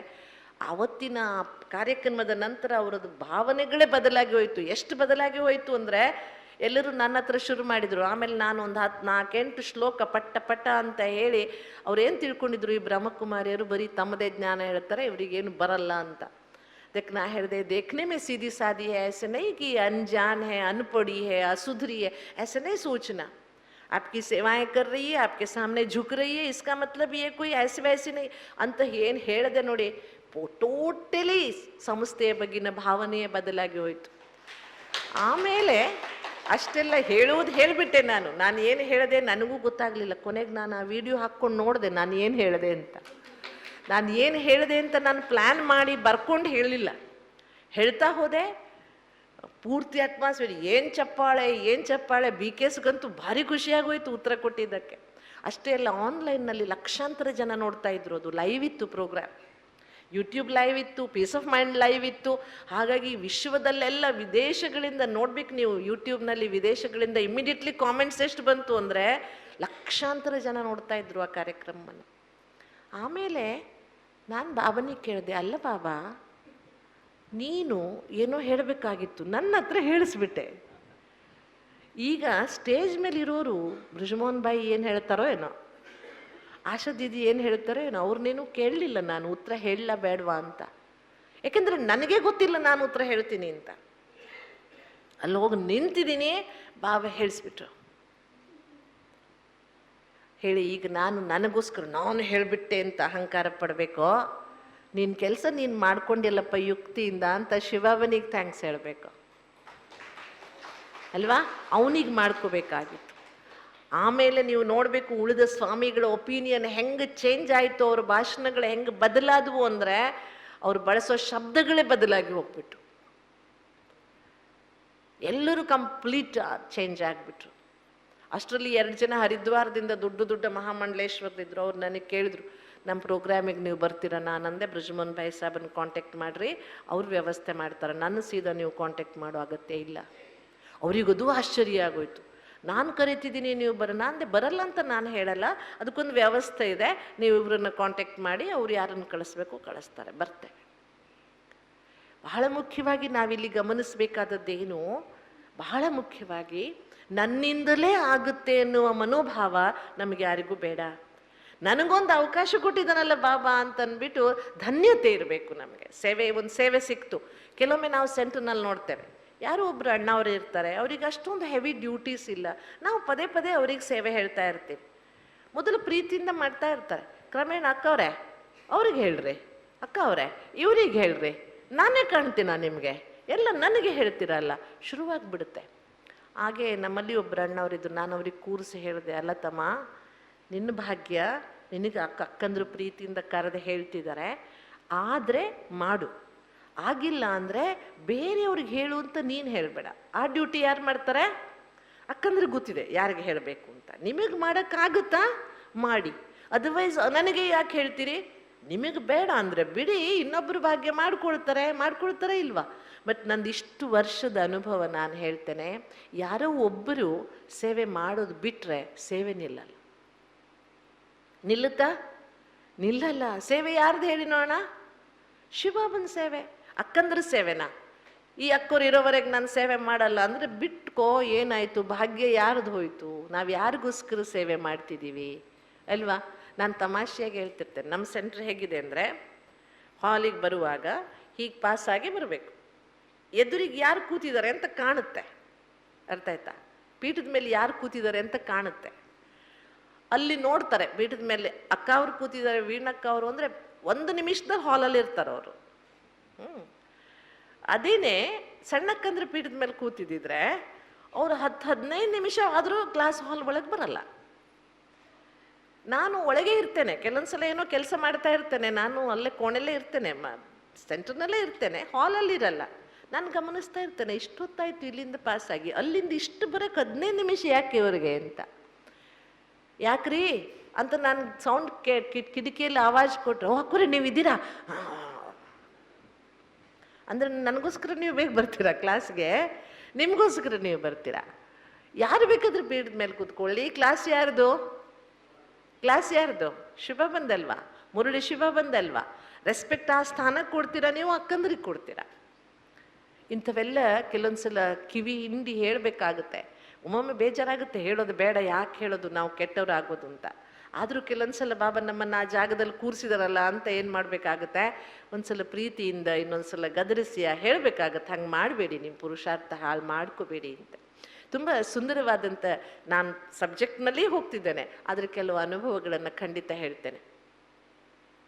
ಈಗ ಬಿಡಿ, ಜೀವನದಲ್ಲಿ ಬಹಳಷ್ಟು ಅನುಭವ ಇದೆ. ಆದರೆ ಪ್ರಾರಂಭದ ದಿನಗಳಲ್ಲಿ ನಾವೆಲ್ಲ ತುಂಬ ಚಿಕ್ಕವರು ಯಜ್ಞಕ್ಕೆ ಬಂದಾಗ, ಜಗತ್ತು ನೋಡಿಯೇ ಇಲ್ಲ ನಾವು. ಒಟ್ಟು ಕುಟುಂಬದಲ್ಲಿ ಬೆಳೆದಿದ್ದರಿಂದ ನಮಗೆ ಒಂದು ಸಾಮಾನು ತಂದು ಗೊತ್ತಿಲ್ಲ, ಅದರ ಕ್ರಯವೂ ಗೊತ್ತಿಲ್ಲ, ಎಷ್ಟು ಅಂತಲೂ ಗೊತ್ತಿಲ್ಲ, ಎಂದೂ ತಂದವರೇ ಅಲ್ಲ, ಪೇಟೆಗೆ ಹೋದವರೇ ಅಲ್ಲ ನಾವು. ಆಯಿತಾ? ಎಲ್ಲ ಮನೆಯಲ್ಲಿ ಯಾರೋ ತರ್ತಿದ್ರು, ಯಾರೋ ಮಾಡ್ತಿದ್ರು, ನಾವು ತಿಂತಿದ್ವಿ, ಉಣ್ತಿದ್ವಿ, ಮಜಾ ಮಾಡ್ತಿದ್ವಿ. ಆದರೆ ಬಾಬನ ಮನೆಗೆ ಬಂದ ಮೇಲೆ ಎಲ್ಲವನ್ನೂ ಕಲ್ತ್ಕೊಂಡ್ವಿ, ಎಲ್ಲವನ್ನೂ ನೋಡಿದ್ವಿ. ನಾನು ನಿಮಗೆ ಹೇಳಿದ್ದೆ, ನಾನು ಒಂದು ಸೆಂಟ್ರ್ನಲ್ಲಿದ್ದೆ, ತಿಂಗಳಿಗೆ ಬರೀ 50 ರೂಪಾಯಿ ಭಂಡಾರ. ಆ ಸೆಂಟ್ರ್ನಲ್ಲಿ 2 ಅಕ್ಕಂದ್ರು ಇರ್ತಿದ್ವಿ, 50 ರೂಪಾಯಲ್ಲಿ ಸೆಂಟ್ರ್ ನಡೆಸ್ತಿದ್ವಿ, ಅದನ್ನೂ ಕಲಿಸಿದ್ರು ಬಾಬಾ. ಹಾಗೆ ಒಂದು ಸೆಂಟ್ರ್ನಲ್ಲಿದ್ದೆ ನಾನು. ಅಲ್ಲಿ 80 ವರ್ಷದ ಮುದುಕರು ಕ್ಲಾಸಿಗೆ ಬರೋರೆಲ್ಲ, ನನಗೆ 18 ವರ್ಷ ಆಗ. ದಾದಿ ಬಂದಿದ್ರು ಆ ಸೆಂಟ್ರಿಗೆ ನಾನಿದ್ದಾಗ, ಬಡಿ ದಾದಿ ಕ್ಲಾಸ್ ಮಾಡಿದ್ರು. ಸಂಗಮ್ युग की विशेषता देखो, 18 साल की टीचर 80 साल की स्टूडेंट ಅಂತ. ಸ್ಟೂಡೆಂಟ್ 80 ಸಾಲಕ್ಕೆ, ಅವರು ಟೀಚರ್ 18 ಸಾಲಕ್ಕೆ ಅಂತ ದಾದಿ ಕ್ಲಾಸ್ ಮಾಡಿದ್ರು. ಅಲ್ಲಿ ಎಲ್ಲರೂ ಶೆಟ್ಟಿಗಳು, ದೊಡ್ಡ ದೊಡ್ಡ ದೊಡ್ಡ ಜನ ಬರೋರು. ಒಂದ್ಸಲ ಒಂದು ಅಣ್ಣ ಶೆಟ್ಟಿ ಅಣ್ಣ ಊರಿಗೆ ಹೋಗಿದ್ರು, ಇರಲಿಲ್ಲ ಪಾಪ. ಎಲ್ಲರೂ ವಯಸ್ಸಾದವರು, ಕಾಲು ನೋವು, ಕೆಳಗೆ ಕೂರಕ್ಕಾಗ್ತಿರಲಿಲ್ಲ. ಎಲ್ಲರೂ ಮಾತಾಡಿಕೊಂಡು ಒಂದು 6 ಕುರ್ಚಿಗಳನ್ನು ಖರೀದಿ ಮಾಡಿದ್ರು. ಆವಾಗೆಲ್ಲ ಕುರ್ಚಿಗಳಿರಲಿಲ್ಲ, ನೆಲಕ್ಕೆ ಕೂತ್ಕೊಳ್ತಿದ್ರು ಎಲ್ಲ, ಇಂಥ ಜಮಖಾನ ಹಾಸ್ಕೊಂಡ್ಬಿಟ್ಟು. 6 ಕುರ್ಚಿ, ಕಬ್ಬಿಣದ ಕುರ್ಚಿಗಳಿರ್ತಾವಲ್ಲ, ಫೋಲ್ಡಿಂಗ್, ಹಳೆ ಕಾಲದ್ದು. ಅವಾಗ 5 ರೂಪಾಯೋ 6 ರೂಪಾಯಿಗೆ ಒಂದು ಕುರ್ಚಿ ಇರಬೇಕು, ಅದು. ಅದನ್ನು ಖರೀದಿ ಮಾಡಿದ್ರು. ಆ ಅಣ್ಣ ಒಂದು ವಾರ ಬಿಟ್ಕೊಂಡು ಬಂದ್ರಾ, ನೋಡಿದ್ರು ಸೆಂಟ್ರಲ್ ಕುರ್ಚಿಗಳು ಬಂದುಬಿಟ್ಟವೆ. ಯಾರು ತಂದರು ಅಂತ ಕೇಳಿದ್ರು. ಎಲ್ಲರೂ ಸೇರ್ಕೊಂಡು ತಂದ್ರು ಅಣ್ಣವ್ರೆ. ಯಾರನ್ನು ಕೇಳಿ ತಂದರು? ಯಾರನ್ನೂ ಕೇಳಿ ಅಲ್ಲ, ಎಲ್ಲರೂ ಮಾತಾಡಿದ್ರು. ಅಕ್ಕವ್ರೆ ತರೋಣವ ಅಂದರು. ನಾನೊಂದು ತರ್ತೀನಿ, ಒಬ್ಬೊಬ್ರು ಒಂದೊಂದು ಕುರ್ಚಿ ಅಂತ 6 ಜನ ಸೇರಿ 6 ಕುರ್ಚಿ ತಂದಿದ್ದಾರೆ. ಅದು ಹೆಂಗೆ ನನಗೆ ಕೇಳಿದೆ ತಂದ್ರಿ ನೀವು? ನಾನು ಈ ಸೆಂಟ್ರ್ನ ಮೇನ್ ಸೇವಾದಾರಿ, ನನ್ನ ಕೇಳಿದೆ ನೀವು ಹೆಂಗೆ ತಂದ್ರಿ? ಅದು ಹೆಂಗೆ ಅಣ್ಣವ್ರೆ, ಸೆಂಟ್ರ್ನಲ್ಲಿ ಮೇನ್ ಅಕ್ಕವ್ರಲ್ವಾ, ಟೀಚರ್ಸ್, ನನ್ನ ಕೇಳಿದ್ದಾರೆ ತಂದಿದ್ದಾರಪ್ಪ. ಇಲ್ಲ, ನನ್ನ ಕೇಳಿದೆ ತರೋ ಹಂಗಿಲ್ಲ. ನಾವು ಸೇವೆ ಮಾಡ್ದಿದ್ರೆ ನೀವು ಹೆಂಗೆ ಸೆಂಟ್ರ್ ನಡೆಸ್ತೀರಿ? ಅರೇಸ್ಕ ನಾನು ಹೇಳಿದೆ, ಅಣ್ಣವ್ರೆ ನೀವು ಹೆಂಗೆ ಊಟ ಮಾಡ್ತೀರಿ? ನಾನಂದ್ರೆ ನೀವು ಊಟ ಹಾಕ್ತೀರಿ ಅಂತ ನಾವು ಸೆಂಟ್ರಿಗೆ ಬಂದಿಲ್ಲ, ನಾವು ಬಾಬಾ ನಡೆಸ್ತಾನೆ ಅಂತ ಬಂದಿದ್ದೀವಿ. ನೀವು ಬರ್ತೀರಿ, ನೀವು ಸೇವೆ ಮಾಡ್ತೀರಿ, ನಮಗೇನು ಕನಸು ಬಿದ್ದಿತ್ತಾ?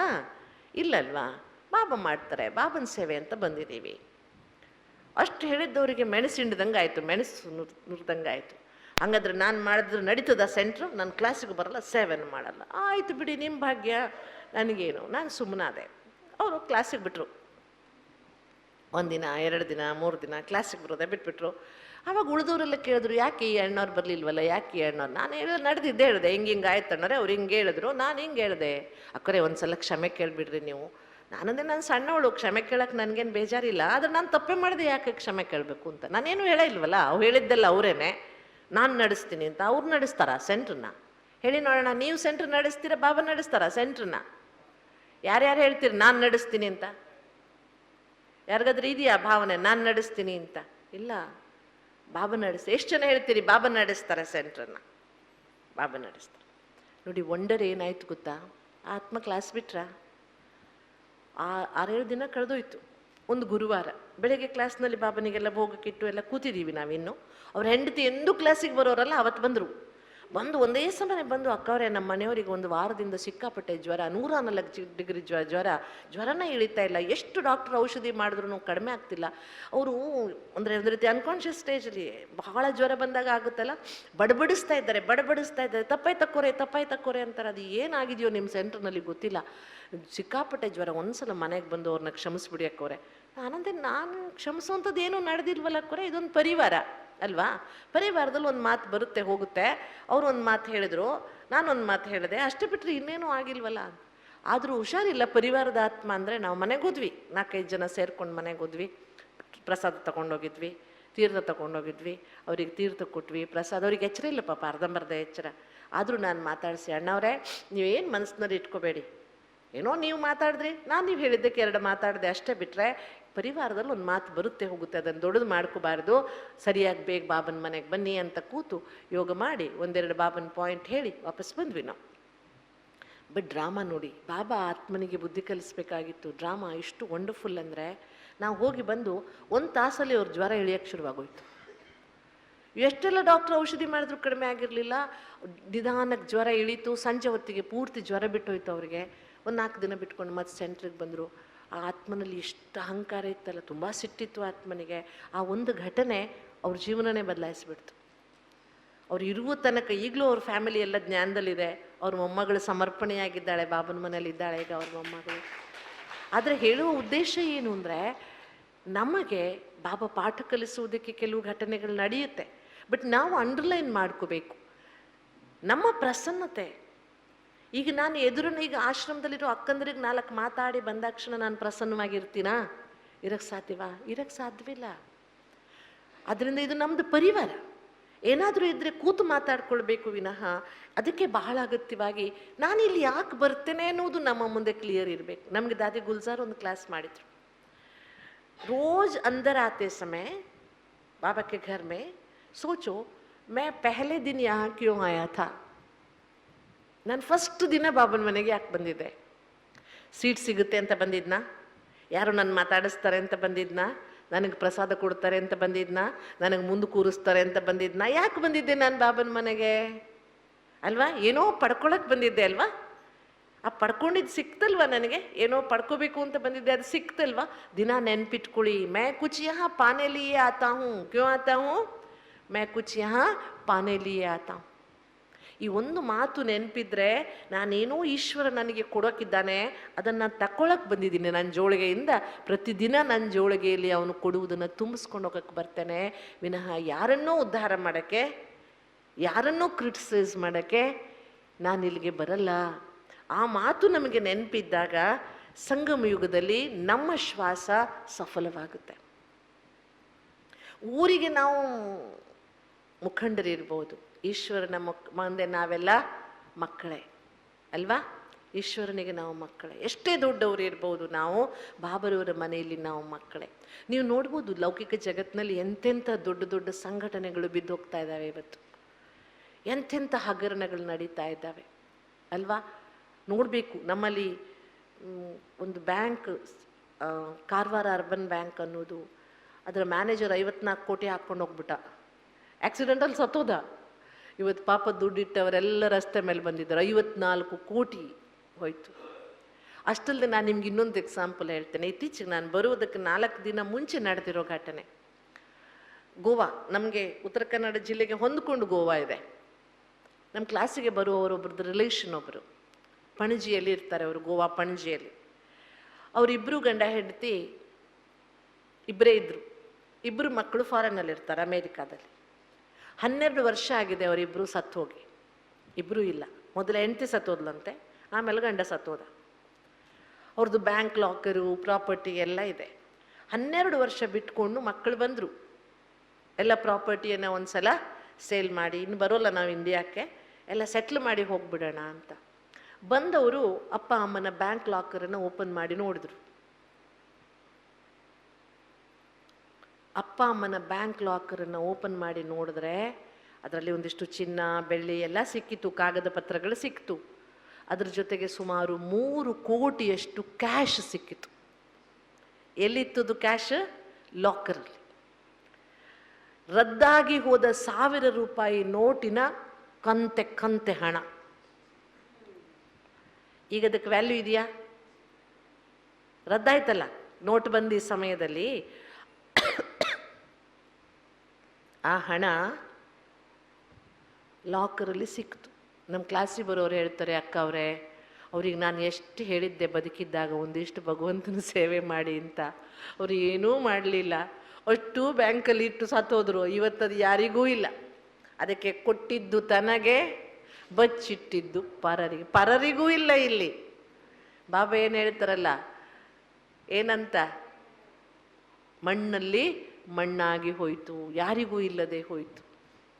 ಅದಕ್ಕೆ ಬಹಳ ಅಗತ್ಯವಾಗಿ ಸೇವೆ ಅನ್ನುವುದು ಭಗವಂತ ನಮ್ಮ ಭಾಗ್ಯವನ್ನು ಮಾಡಿಕೊಳ್ಳುವುದಕ್ಕೆ ಕೊಟ್ಟಿರೋ ಒಂದು ಸಾಧನ.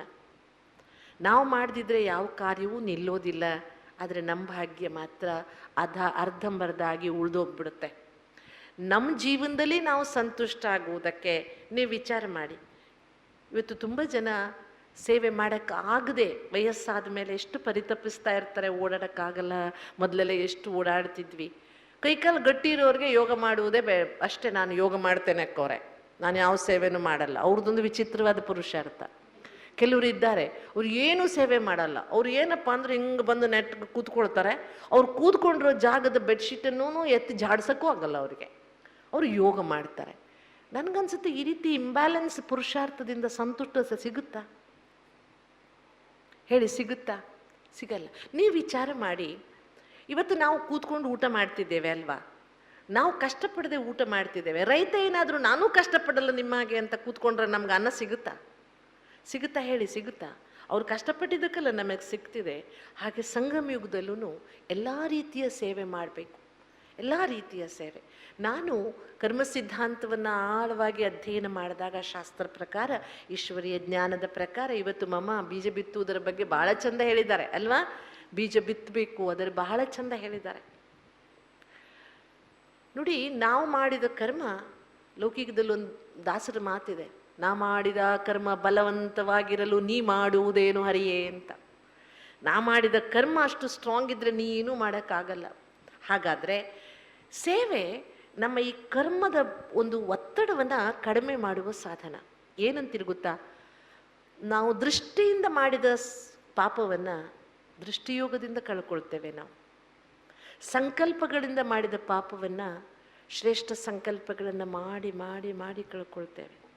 ಮಾತಿನಿಂದ ಮಾಡಿದ ಪಾಪವನ್ನು ವಾಚಾ ಸೇವೆ ಮಾಡಿ ಮಾಡಿ ಮಾಡಿ ಮಾಡಿ ಕಳ್ಕೊಳ್ತೇವೆ. ಕರ್ಮದಿಂದ ಮಾಡಿದ ಪಾಪವನ್ನು ಕರ್ಮಣ ಸೇವೆ ಮಾಡಿ ಕಳ್ಕೊಳ್ಬೇಕಾಗುತ್ತೆ. ತುಂಬ ಇಂಪಾರ್ಟೆಂಟ್ ಇದು. ಕೇವಲ ಯೋಗ ಮಾಡುವುದರಿಂದ ಎಲ್ಲ ತೆರನಾದ ಕರ್ಮ ಸೆಟಲ್ ಆಗೋದಿಲ್ಲ. ಕರ್ಮ ಸೆಟ್ಲ್ ಆಗಬೇಕಾದ್ರೆ ಏನು ಮಾಡಬೇಕಾಗುತ್ತೆ? ನಾವು ಆ ರೀತಿಯ ಸತ್ಕರ್ಮವನ್ನು ಮತ್ತೆ ಮಾಡಬೇಕಿಲ್ಲಿ. ನಾವು ಪಾಪಕರ್ಮ ಮಾಡಿದ್ದೀವಲ್ವಾ, ಈಗ ಅಷ್ಟೇ ಸತ್ಕರ್ಮ ಮಾಡಬೇಕು, ಅಷ್ಟೇ ಸುಕರ್ಮ ಮಾಡಬೇಕು. ಎಲ್ಲ ಆತ್ಮಗಳನ್ನು ನೋಡುವಾಗ ನಾವು ಮೊದಲೆಲ್ಲ ದೃಷ್ಟಿಯಲ್ಲಿ ತುಂಬ ಚಂಚಲತೆ ಇತ್ತು. ಜ್ಞಾನ ಸಿಗುವುದಕ್ಕೆ ಮುಂಚೆ ದೃಷ್ಟಿಯಲ್ಲಿ ತುಂಬ ಪಾಪ ಮಾಡಿದ್ದೀವಿ. ಈಗ ಎಲ್ಲ ಆತ್ಮಗಳನ್ನು ನೋಡಿ ದೃಷ್ಟಿಯಲ್ಲಿ ಪವಿತ್ರತೆಯನ್ನು, ಶುದ್ಧತೆಯನ್ನು ಹರಡಿಸ್ತಾ ಹರಡಿಸ್ತಾ ಹರಡಿಸ್ತಾ ದೃಷ್ಟಿ ಶುದ್ಧ ಮಾಡ್ಕೊಳ್ತಾ ಮಾಡ್ಕೊಳ್ತಾ ದೃಷ್ಟಿಯಿಂದ ನಾವು ಈ ಹಿಂದೆ ಮಾಡಿದ ಪಾಪಕರ್ಮ ಏನಾಗುತ್ತೆ? ಸೆಟ್ಲ್ ಆಗುತ್ತೆ. ಹಾಗೆ ಕರ್ಮದಿಂದಲೂ ತುಂಬ ಯಾರಿಗೋ ಹೊಡೆದಿದ್ದೀವಿ, ಬಡ್ದಿದ್ದೀವಿ ಅಲ್ವಾ? ಅವೆಲ್ಲ ಸೆಟ್ಲ್ ಆಗಬೇಕಾದ್ರೆ ಏನು ಮಾಡಬೇಕೀಗ? ಇದೇ ಕೈಗಳಿಂದ ಬಾಬರವರ ಕರ್ಮಣ ಸೇವೆ ಮಾಡಬೇಕು. ಏನಾಗುತ್ತೋ ಅದು ಮಾಡೋಣ. ನೀವು ನೋಡಿದ್ದೀರಿ, ಬ್ರಹ್ಮ ಬಾಬಾ ಇಳಿ ವಯಸ್ಸಿನಲ್ಲಿ ಕೂತ್ಕೊಂಡು ಅಕ್ಕಿ ಆರಿಸೋದು ನೋಡಿದ್ದೀರಲ್ಲ, ಗೋಧಿ ಆರಿಸೋದು ಚಿತ್ರಗಳನ್ನು ನೋಡಿದ್ದೀರಾ?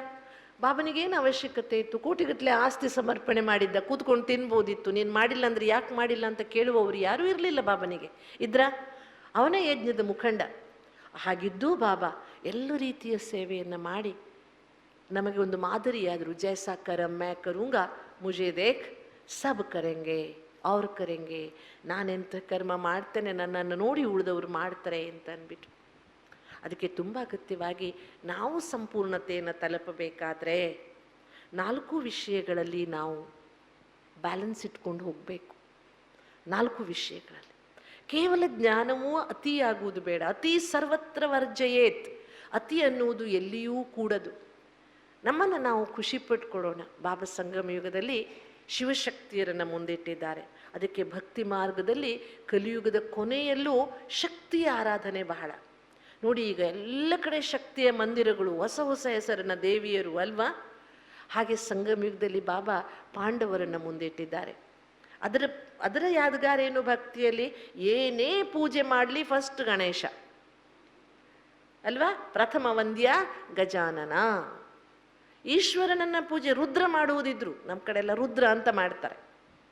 ಏಕಾದಶ ರುದ್ರ, ಅತಿರುದ್ರ, ಮಹಾರುದ್ರ ಎಲ್ಲ ಈಶ್ವರನನ್ನು ಆರಾಧಿಸುವ ವಿಧಾನಗಳು.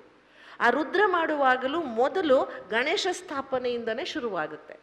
ಪೂಜೆ ಈಶ್ವರನದು, ಆದರೆ ಶುರು ಎಲ್ಲಿಂದ ಆಗುತ್ತೆ? ಗಣೇಶ ಸ್ಥಾಪನೆಯಿಂದ. ಎಷ್ಟು ಸ್ಥಾನ ಕೊಟ್ಟಿದ್ದಾರೆ ಬಾಬಾ. ಈಶ್ವರನಿಗಿಂತ ಮೊದಲು ಯಾರು? ಗಣೇಶ. ಶಿವನಿಗಿಂತ ಮೊದಲು ಯಾರು? ಶಕ್ತಿ. ಇಷ್ಟು ಶಿವಬಾಬಾ ಸನ್ಮಾನ ಕೊಟ್ಟಿದ್ದಾರೆ.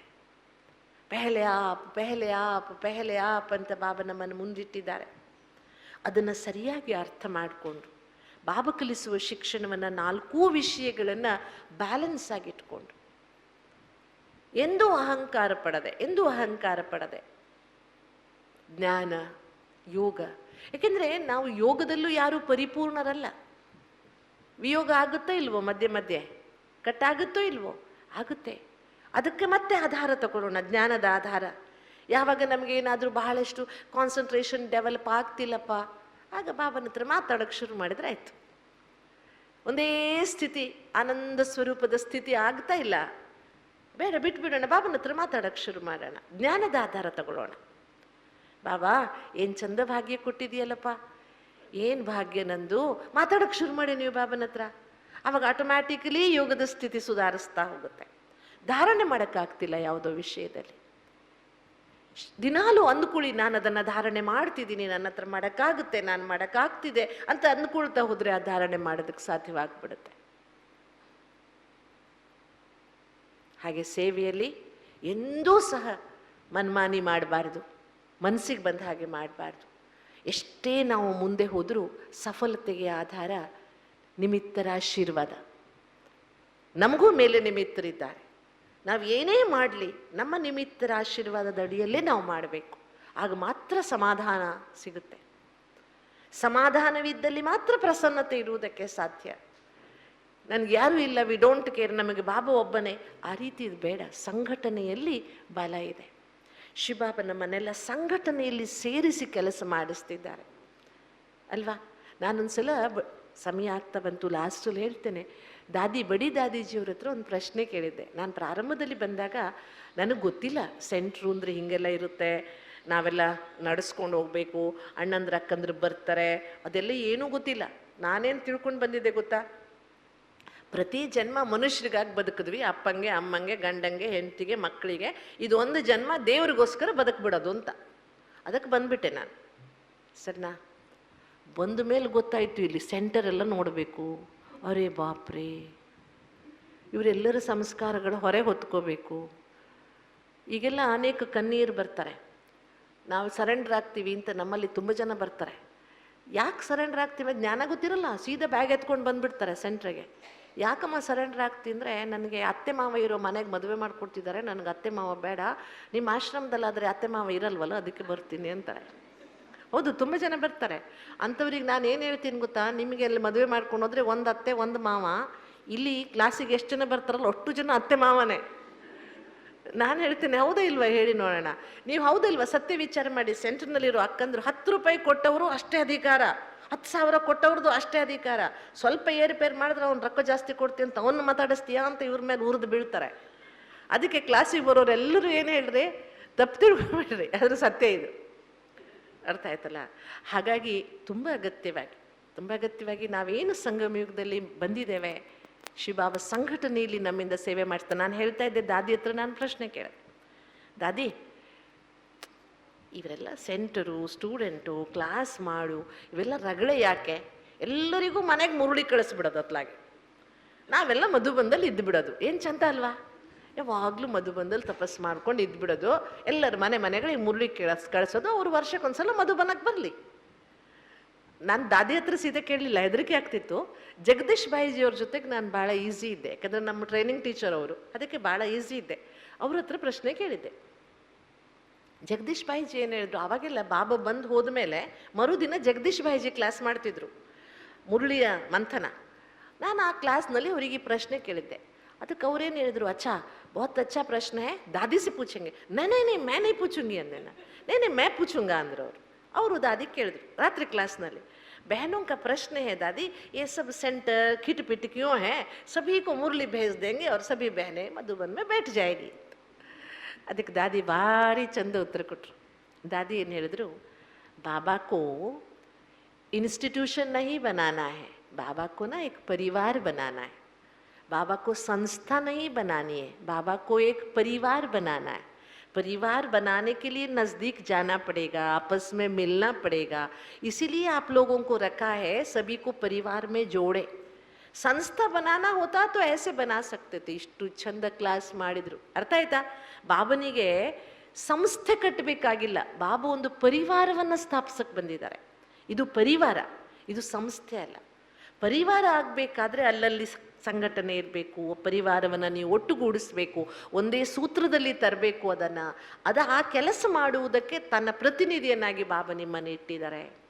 ವಿನಃ ಸಂಸ್ಥೆ ಕಟ್ಟುವುದಾದರೆ ಅದರದ್ದು ವ್ಯವಸ್ಥೆ ಬೇರೆ ಇರ್ತಿತ್ತು ಅಂತ.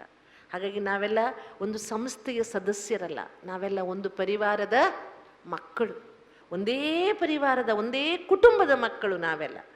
ಹಾಗಾಗಿ ಈ ಕುಟುಂಬದಲ್ಲಿ ಏಕತೆ ಇದ್ದಾಗ, ಪರಸ್ಪರರಲ್ಲಿ ಗೌರವ ಇದ್ದಾಗ, ಲೌಕಿಕದಲ್ಲಿ ನೋಡಿ ಒಂದೇ ಕುಟುಂಬದಲ್ಲಿ ಒಬ್ಬ ಏನೂ ಕೆಲಸ ಮಾಡದೇ ಇರ್ತಾನೆ, ಒಬ್ಬನು ಬಹಳ ಕೋಟಿಗಟ್ಟಲೆ ದುಡಿತಿರ್ತಾನೆ, ಆದರೂ ಈಕ್ವಲ್ ಭಾವನೆ ಇರ್ತದೆ. ಒಟ್ಟು ಕುಟುಂಬದಲ್ಲಿ ಆ ವಿಶೇಷತೆ ಇತ್ತು. ಒಬ್ಬನು ಮನೆ ಕೆಲಸ ತೋಟ ಅಷ್ಟೇ ನೋಡ್ಕೊಂಡಿರ್ತಿದ್ದ, ದನ ಮೇಯಿಸ್ಕೊಂಡಿರ್ತಿದ್ದ. ಅವನಿಗೆ ದನ ಮೇಯಿಸೋನಿಗೂ ತಾನು ದನ ಮೇಯಿಸ್ತೀನಿ ಅಂತ ಕೀಳರಿಮೆ ಇರ್ತಿರ್ಲಿಲ್ಲ, ಅವನು ಕುಟುಂಬ ಸದಸ್ಯನೇ. ಒಟ್ಟು ಕುಟುಂಬದ ವಿಶೇಷತೆ. ಹಾಗೆ ನಮ್ಮದು ಅತಿ ವಿಶಾಲವಾದ ಒಟ್ಟು ಕುಟುಂಬ ಇದು. ಈಶ್ವರೀಯ ಕುಟುಂಬ, ಜಗತ್ತಿನಲ್ಲಿ ಅತಿ ಬೃಹತ್ತಾದ ಒಟ್ಟು ಕುಟುಂಬ, ಜಾಯಿಂಟ್ ಫ್ಯಾಮಿಲಿ. ಇಷ್ಟು ದೊಡ್ಡ ಜಾಯಿಂಟ್ ಫ್ಯಾಮಿಲಿ ಕಿಸಿನೇ ನೈ ಬನಾಯಾ ಹೇ, ಕಿಸಿನೇ ನೈ ಬನಾಯ. ಅದಕ್ಕೆ ನಾವೆಲ್ಲ ನಮ್ಮ ಪ್ರಸನ್ನತೆಗೆ ಆಧಾರ ನಮ್ಮ ಪರಿವಾರ. ನೀವು ಹೇಳಿ, ನೀವು ಯಾವುದೋ ಊರಿಗೆ ಹೋಗಿರ್ತೀರ, ಇಲ್ಲಿಂದ ಲಂಡನ್ಗೆ ಹೋದ್ವಿ, ಅಲ್ಲಿ ಆ ಲಂಡನ್ನಲ್ಲಿ ರಸ್ತೆಯಲ್ಲಿ ಯಾರ್ದೋ ಒಂದು ಸ್ಟಿಕ್ಕರ್ ಹಚ್ಕೊಂಡಿರೋ ಗಾಡಿ ನೋಡಿದ್ರಿ, ನಮ್ಮ ಶಿವವ ನಮ್ಮ ಶಿವವ ಅನಿಸ್ತದ ಇಲ್ವಾ ನಿಮಗೆ? ಅನ್ನಿಸ್ತದ ಇಲ್ವಾ? ಅವ್ರು ಯಾರೋ ನಿಮಗೆ ಗೊತ್ತೇ ಇಲ್ಲ, ಆದರೂ ಶಿವಬಾಬನ ಎಲ್ಲಿ ನೋಡಿದ್ರು ನಮ್ಗೇನು ಅನಿಸುತ್ತೆ? ನಮ್ದು ನಮ್ದು ನಮ್ದು ನಮ್ದು. ಎಷ್ಟು ಸುಂದರವಾದ ಪರಿವಾರ ನೋಡಿ, ಎಷ್ಟು ಚಂದ ಪರಿವಾರ ಇಟ್ಟಿದ್ದಾರೆ ಬಾಬಾ. ಅದಕ್ಕೆ ಈ ಪರಿವಾರದ ಮೌಲ್ಯಗಳನ್ನು, ಪರಿವಾರದ ಶಿಸ್ತನ್ನು, ಪರಿವಾರದ ಮರ್ಯಾದೆಯನ್ನು ಮೀರಿ ಅಹಂಕಾರಕ್ಕೆ ವಶ ಆಗಿ ನಾನೇ ಅಲ್ಲ ಎನ್ನುವ ಭಾವನೆಯಲ್ಲಿ ಬರದೆ ಸರಳತೆಯಿಂದ, ಸಂತುಷ್ಟತೆಯಿಂದ, ದೃಢತೆಯಿಂದ, ಜೊತೆಗೇನು ಬೇಕು? ಏನಿರಬೇಕು?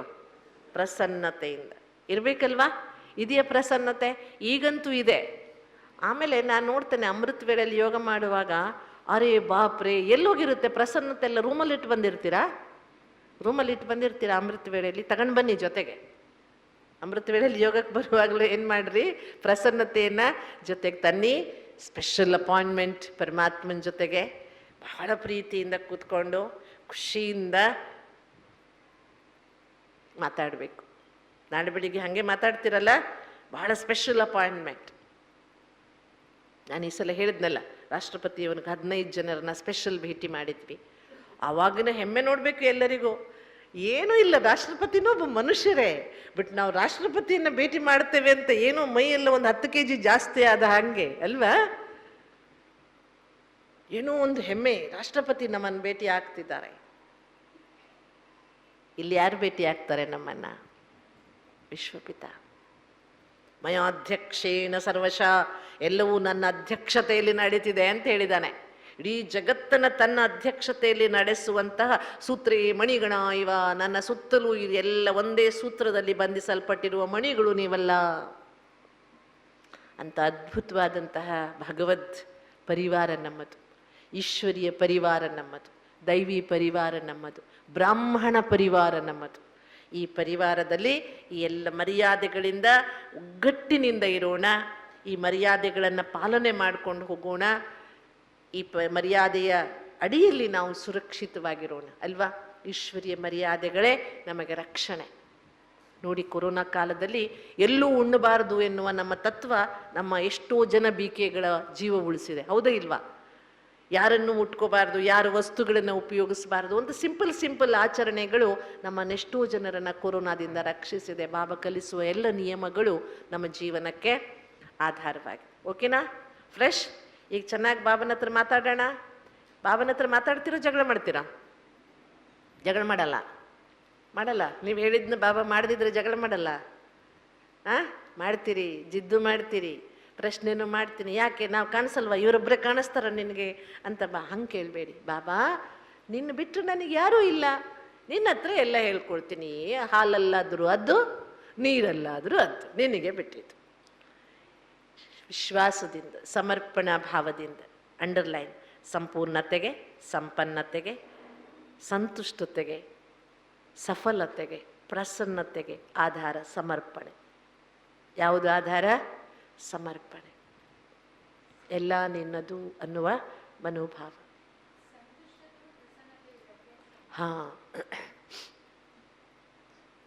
ಸಂತುಷ್ಟತೆ ಸಿಗಬೇಕಾದ್ರೆ ಪ್ರಾಪ್ತಿಯ ಅನುಭವ ಇದ್ದಾಗ ಸಂತುಷ್ಟತೆ ಇರುತ್ತೆ. ಏನು ಸಿಗಬೇಕು ಅದು ಸಿಕ್ತು. ಈಗ ಉದಾಹರಣೆಗೆ ಸಂತುಷ್ಟತೆಗೂ ಪ್ರಸನ್ನತೆಗೂ ಅರ್ಥ ಹೇಳ್ಬೇಕು. ನಿಮಗೆ ಊಟ ಬಡಿಸಿದ್ದಾರೆ, ನಿಮಗೆ ಅದರಲ್ಲಿ ಇಷ್ಟವಾಗುವುದನ್ನು ನೀವು ತಿಂದರೆ ಹೊಟ್ಟೆನೂ ತುಂಬುತ್ತೆ, ಖುಷಿನೂ ಆಗುತ್ತೆ ನಿಮಗೆ. ಬಟ್ ಏನೋ ಇದೆ ಅಲ್ಲಿ, ಹೊಟ್ಟೆ ತುಂಬುತ್ತೆ, ಅದು ಸಂತುಷ್ಟತೆ. ಅರ್ಥ ಆಯ್ತಾ ನಿಮಗೆ? ಹೊಟ್ಟೆ ತುಂಬಿರುತ್ತೆ, ಆದರೆ ಅದು ನಿಮಗೆ ಇಷ್ಟವಾದ ವಸ್ತು ಇಲ್ಲ ಅಂದರೆ ನೀವು ಪ್ರಸನ್ನವಾಗಿರೋದಿಲ್ಲ. ಸಂತುಷ್ಟತೆಗೂ ಪ್ರಸನ್ನತೆಗೂ ಅಷ್ಟೇ ವ್ಯತ್ಯಾಸ, ಬಹಳ ವ್ಯತ್ಯಾಸ ಇಲ್ಲ. ಹೊಟ್ಟೆ ತುಂಬಿರುತ್ತೆ, ನ್ಯೂಟ್ರಿಷನ್ ಹೋಗಿರುತ್ತೆ ಶರೀರಕ್ಕೆ, ಆದರೆ ಆ ಪ್ರಸನ್ನತೆ ಸಿಗಬೇಕಾದ್ರೆ ನನಗೆ ಬೇಕಾಗಿದ್ದು ನನಗೆ ಸಿಕ್ಕಿತು ಎನ್ನುವ ಮನೋಭಾವ ಬೇಕು. ನನಗೆ ಬೇಕಾಗಿದ್ದೇ ನನಗೆ ಸಿಕ್ಕಿತು, ಅದು ಬರಬೇಕಾದ್ರೆ ಪ್ರತಿದಿನ ನನಗೆ ಏನು ಬೇಕೋ ಅದನ್ನೇ ಭಾವ ಕೊಟ್ಟಿದ್ದಾರೆ ಅನ್ನುವ ಸಂತುಷ್ಟತೆ ನನಗಿದ್ರೆ ಪ್ರಸನ್ನತೆ ಆಟೋಮ್ಯಾಟಿಕಲಿ ಬರುತ್ತೆ. ಎಷ್ಟೋ ಜನರಿಗೆ ಸಂತುಷ್ಟತೆ ಇದ್ರೂ ಪ್ರಸನ್ನತೆ ಇರಲ್ಲ. ಸಣ್ಣ ಹೇರ್ಲೈನ್ ಡಿಫರೆನ್ಸ್ ಇದೆ ಸಂತುಷ್ಟತೆಗೂ ಪ್ರಸನ್ನತೆ. ಈಗ ಉದಾಹರಣೆಗೆ ನಿಮ್ಗಿಲ್ಲಿ ಮುಂದೆ ಕೂತ್ಕೊಂಡು ಮುರಳಿ ಕೇಳೋಕ್ಕಿಷ್ಟ, ಕ್ಲಾಸ್ ಕೇಳೋಕ್ಕಿಷ್ಟ, ನಿಮಗೆ ಒಂದು ಸೀಟು ಫಿಕ್ಸ್ ಇಟ್ಟಿದ್ದಾರೆ ಅಂದ್ಕೊಳ್ಳಿ. ಯಾರೋ ಗೆಸ್ಟ್ ಬಂದುಬಿಡ್ತಾರೆ, ಎಬ್ಬಿಸಿ ನಿಮ್ಮನ್ನು ಹಿಂದೆ ಕಳಿಸ್ತಾರೆ, ಒಂದೆರಡು ಲೈನ್ ಹಿಂದೆ. ಕ್ಲಾಸು ಕೇಳ್ತೀರಿ, ಎಲ್ಲವೂ ಆಯಿತು, ಸ್ಯಾಟಿಸ್ಫ್ಯಾಕ್ಷನ್ ಆಯಿತು, ಆದರೆ ಪ್ಲೆಸೆಂಟ್ ಅನುಭವ ಆಗಲಿಲ್ಲ. ಯಾಕೆ ಹೇಳಿ? ನಿಮ್ಮ ಸೀಟ್ ತಪ್ಪೋಯ್ತು. ಅರ್ಥ ಆಯ್ತಾ ನಿಮಗೆ ಹೇಗೆ ವ್ಯತ್ಯಾಸ ಅಂತ? ಅದಕ್ಕೆ ಎಲ್ಲಿ ಸೆಟ್ ಮಾಡ್ಕೋಬೇಕು ನಾವು? ಎಲ್ಲಾದರೂ ಇಡು, ಹೇಗಾದರೂ ಇಡು, ನೀನಿಟ್ಟಲ್ಲಿ ನಾನು ಸಂತೋಷವಾಗಿದ್ದೇನೆ ಅನ್ನುವ ಮನೋಭಾವ ಬಂದರೆ ಸಂತುಷ್ಟತೆ ಜೊತೆಗೆ ಪ್ರಸನ್ನತೆ ಇರ್ತದೆ. ಅಂದ್ಕೊಳ್ಳಿ, ಇವತ್ತು ನನಗೆ ಮಧ್ಯಾಹ್ನ ಊಟ ಮಾಡುವಾಗ ಏನೋ ತಾಪತ್ರಯ ಆಯಿತು, ನಾನು ಊಟಕ್ಕೆ ವೈಪರೀತ್ಯವೇ ಆಯ್ತಪ್ಪ. ಆ ಗಳಿಗೆಯಲ್ಲಿ ನನಗೊಂದು ತೊಂದರೆ ಅಂತೂ ಆಗಿರುತ್ತೆ. ಬಟ್ ನಾನು ಆ ತಾಪತ್ರಯದಿಂದ ನನ್ನನ್ನು ನಾನು ಅಸಂತುಷ್ಟ ಮಾಡಿಕೊಳ್ಳದೆ ಇದ್ದರೆ, ಡಿಸ್ಟರ್ಬ್ ಮಾಡಿಕೊಳ್ಳದೆ ಇದ್ದರೆ ನನ್ನ ಪ್ರಸನ್ನತೆ ಕಳೆಯೋದಿಲ್ಲ. ಅರ್ಥ ಆಯ್ತಾ ನಿಮಗೆ? ಈಗೇನೋ ಒಂದು ಹೊತ್ತು ಹೆಚ್ಚು ಕಡಿಮೆ ಆದ ತಕ್ಷಣ ನಾವು ಸತ್ತೋಗಲ್ಲ, ಯಾರು ಏನೂ ತೊಂದರೆಯಾಗಲ್ಲ. ಸ್ವಲ್ಪ ಆ ಹೊತ್ತಿಗೆ ನಮ್ಗೆ ಇಷ್ಟವಾಗದ್ದೇನೋ ತಿನ್ನಬೇಕಾಗಿ ಬಂದಾಗ, ಅಥವಾ ನಮ್ಗೆ ದೇಹಕ್ಕೆ ಹೊಂದದೇ ಇರುವುದನ್ನು ನಾವು ತಿನ್ನಕ್ಕೆ ಬೇಕಾದ ಬಂದಾಗ ನಮಗೊಂದು ಸ್ವಲ್ಪ ತಾಪತ್ರಯ ಅವಶ್ಯವಾಗುತ್ತೆ. ಆದರೆ ಆ ತಾಪತ್ರಯ ಅಸಂತುಷ್ಟತೆಯನ್ನು ಕ್ರಿಯೇಟ್ ಮಾಡಬಾರ್ದು. ಅಸಂತುಷ್ಟತೆ ಕ್ರಿಯೇಟ್ ಆಯಿತು ಅಂದರೆ ಅದು ನಮ್ಮಲ್ಲಿ ಆಮೇಲೆ ಹೊಟ್ಟೆ ತುಂಬಿರ್ಬೋದು ನಮಗೆ, ಆದರೆ ಒಂದು ಅಸಂತುಷ್ಟತೆ ಉಳ್ಕೊಂಡ್ಬಿಡ್ತಲ್ಲ. ಅದು ಅಸಂತುಷ್ಟತೆ ಅನ್ನುವುದಕ್ಕಿಂತ ಸಂತುಷ್ಟತೆ ಡಿಸ್ಟರ್ಬ್ ಆಯಿತು, ಅದರಿಂದ ಪ್ರಸನ್ನತೆ ಇರೋದಿಲ್ಲ. ನಮ್ಮ ವ್ಯವಹಾರದಲ್ಲಿ ಅದು ಕಾಣಕ್ಕೆ ಶುರುವಾಗ್ಬಿಡುತ್ತೆ. ಅದು ಕಾಣಬಾರ್ದು ಅಂದರೆ ಓಕೆ, ಏನೇ ಘಟನೆಗಳಾಗಿ ಹೋದ್ರೂ ನಮ್ಮ ಹತ್ರ ನಾವು ಮಾತಾಡಬೇಕು. Okay, take it easy, let it be, ಪರವಾಗಿಲ್ಲ ಮಾತಾಡ್ಕೊಳ್ತೀವ ನಾವು. ಬೇರೆಯವ್ರಿಗೆ ಜಾಸ್ತಿ ಬುದ್ಧಿ ಹೇಳ್ತೀವಿ, ಇರಲಿ ಬಿಡ್ರಿ. ಆದರೆ ನಮಗೆ ಯಾರು ಹೇಳಬೇಕು ಇರಲಿ ಬಿಡ್ರಿ ಅಂತ? ಯಾರು ಹೇಳ್ಕೋಬೇಕು? ನಾವೇ ಹೇಳ್ಕೋಬೇಕಲ್ವಾ? ಲೆಟ್ ಗೋ, ಇರಲಿ ಬಿಡ್ರಿ, ಓಕೆನಾ, ಠೀಕ್ ಹೈನಾ, ಕೋಯಿ ಬಾತ್ ನೈ. ಬಾಬರವರ ಭಾಷೆಯಲ್ಲಿ ಹೇಳೋದಾದ್ರೆ ಠೀಕ್ ಹೈನಾ, ಕೋಯಿ ಬಾತ್ ನೈ. ಕ್ಲಿಯರಾ? ಇನ್ನೂ 2 ದಿನ ಇದ್ದೇವೆ. ಹಾಗೆ ಇನ್ನೂ ನಾವು ಸಂತುಷ್ಟತೆಯ ಬಗ್ಗೆ ಬಾಬರವರ ಮುರಳಿಗಳ ಆಧಾರದಿಂದ ಉದ್ದೇಶ ಏನು ಗೊತ್ತಾ? ಬಾಬಾ ಸಿಕ್ಕಿಯೂ ಸಂತುಷ್ಟ ಸಿಕ್ಕಿಲ್ಲ ಅಂದರೆ ಇನ್ಯಾವ ಜನ್ಮದಲ್ಲಿ ಸಿಗ್ಬೋದು ಹೇಳಿ ನೋಡೋಣ? ಸಿಗುತ್ತಾ? ಭಗವಂತ ಸಿಕ್ಕಿದ್ರು ಸಂತುಷ್ಟತೆ ಸಿಕ್ಕಿಲ್ಲ, ಪ್ರಸನ್ನತೆ ಸಿಕ್ಕಿಲ್ಲ ಅಂದರೆ ಇನ್ಯಾವಾಗ? ನಾವು ದೇವತೆಗಳಿಗೆ ಕೈ ಮುಗಿದು ಪ್ರಸನ್ನ ವದನಂ ಧ್ಯಾಯೇತ್ ಸರ್ವ ವಿಘ್ನೋಪಶಾಂತಯೇ ಅಂತ ಪ್ರಾರ್ಥನೆ ಮಾಡ್ತೇವೆ. ನಮ್ಮ ವದನ ಹೆಂಗಿದೆ? ಕ್ರೋಧ ವದನಂ, ರೋದನ ವದನಂ, ಅಶಾಂತ ವದನಂ. ಅವನು ಪ್ರಸನ್ನ ವದನ ಇರಬೇಕು. ನಾವು ಹೆಂಗಿದ್ದೀವಿ? ಇದೀವ ಪ್ರಸನ್ನ ವದನ ಇರಬೇಕಾ ಬೇಡವಾ? ನಾವೇ ದೇವತೆಗಳು ತಾನೆ ಅಂದಮೇಲೆ ನಮ್ಮ ವದನ ಹೆಂಗಿರ್ಬೇಕು? ವದಿನ ಅಲ್ಲ, ತೆಲುಗಿನಲ್ಲಿ ಮತ್ತು ವದಿನ ಅಂದರೆ ಬೇರೆ ಅರ್ಥ. ವದನ ತೆಲುಗು, ಸಂಸ್ಕೃತ. ವದನ ಅಂದರೆ ಮುಖ, ಗೊತ್ತಾಯ್ತಲ್ಲ? ಅದಕ್ಕೆ ನಮ್ಮ ವದನ ಹೇಗಿರಬೇಕು? ಪ್ರಸನ್ನ ವದನಂ ಧ್ಯಾಯೇತ್. ಎಲ್ಲರೂ ಇಷ್ಟಪಡುವುದು ಯಾವ ಮುಖವನ್ನು ನೋಡಿ? ನೀವು ದುರ್ಗೆಯ ಮುಖವನ್ನು ನೋಡಿ. ದುರ್ಗೆ ಸಂಹಾರ ಮಾಡ್ತಿರ್ತಾಳೆ, ಆದರೂ ಮುಖದಲ್ಲಿ ಕ್ರೋಧ ಇಲ್ಲ, ಮಾತೃತ್ವ ಇದೆ. ನೀವು ನೋಡಿ, ಆರ್ಟಿಸ್ಟ್ ಏನು ಚಂದ ಬರೆದಿದ್ದಾನೆ. ಸಂಹಾರ ಮಾಡ್ತಿರ್ತಾಳೆ, ಕ್ರೋಧ ಇಲ್ಲ.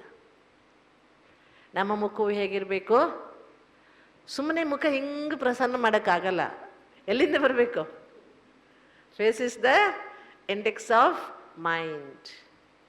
ಮುಖ ಮನಸ್ಸಿನ ಕೈಗನ್ನಡಿ. ಅದಕ್ಕೆ ಬಾಬನ ಹತ್ರ ಮಾತಾಡುವಾಗ, ಬಾಬನ ಎದುರಿಗೆ ಕೂತ್ಕೊಂಡಾಗ ಏನು ಎಲ್ಲ ಕಳ್ಕೊಂಡವ್ರು ಹಂಗೆ ಕೂತ್ಕೋಬಾರ್ದು. ಎಲ್ಲ ಕಳ್ಕೊಂಡಿದ್ದೀವೋ ಪಡ್ಕೊಂಡಿದ್ದೀವ? ಯಾರ್ಯಾರು ಕಳ್ಕೊಂಡಿದ್ದೀರಿ? ಯಾರ್ಯಾರು ಪಡ್ಕೊಂಡಿದ್ದೀರಿ? ಎಲ್ಲರೂ ಪಡ್ಕೊಂಡಿದ್ದೀವಿ ಅಲ್ವಾ? ಉತ್ತರ ಭಾರತದಲ್ಲಿ ದೇವ್ರಿಗೆ ಕೈ ಮುಗಿಯೋದು ಹೀಗೆ ಮುಗಿಯೋದು ಕಡಿಮೆ. ದೇವಸ್ಥಾನಕ್ಕೆ ಹೋದಾಗ ಹಿಂಗೆ ಜಯ ಅಂತ ಹಿಂಗೆ ಕೈ ಮುಗಿತಾರೆ. ಎಲ್ಲರೂ ದೇವಸ್ಥಾನಕ್ಕೆ ಹೋಗಿ ಹಿಂಗೇನೆ. ನಾನು ಮೊದಲು ಹೋದ್ರೆ ಹಿಂಗೆ ಹಿಂಗೆ ನೋಡ್ತಿದ್ದೆ, ಇವ್ರು ಏನಪ್ಪ ಹಿಂಗೆ ಮಾಡ್ತಾರೆ ಅಂತ. ಎಲ್ಲರೂ ಏನು ಹೋಗೋದು ದೇವಸ್ಥಾನಕ್ಕೆ ಹೋಗಿ ಜಯ ಅಂತ ಹಿಂಗೆ ಕೈ ಮಾಡ್ತಾರೆ. ಎಲ್ಲವೂ ಸಿಕ್ತು ನಮಗೆ ಅಂತ. ಸಿಕ್ಕಿದೆ ತಾನೆ? ಪಾನಾಥ ಸಬ್ ಕುಚ್ ಪಾಲಿಯ. ಓಕೆನಾ? ಈಗ ಫ್ರೆಶ್ ಆಗಿ ಯೋಗ ಮಾಡೋಣಲ್ಲ. ಯಾರಿಗೂ ಜುಟ್ಕ ಗುಟ್ಕ ಬರಲ್ಲಲ್ಲ? ಈಗ ಬರಲ್ಲ. ಫ್ರೆಶ್ ಇದ್ದೇವೆ. ಪ್ರೀತಿಯಿಂದ, ಧನ್ಯತೆಯಿಂದ, ಅಭಿಮಾನದಿಂದ ಶಿವಬಾಬರವರನ್ನು ನೆನಪು ಮಾಡೋಣ. ಓಕೆನಾ?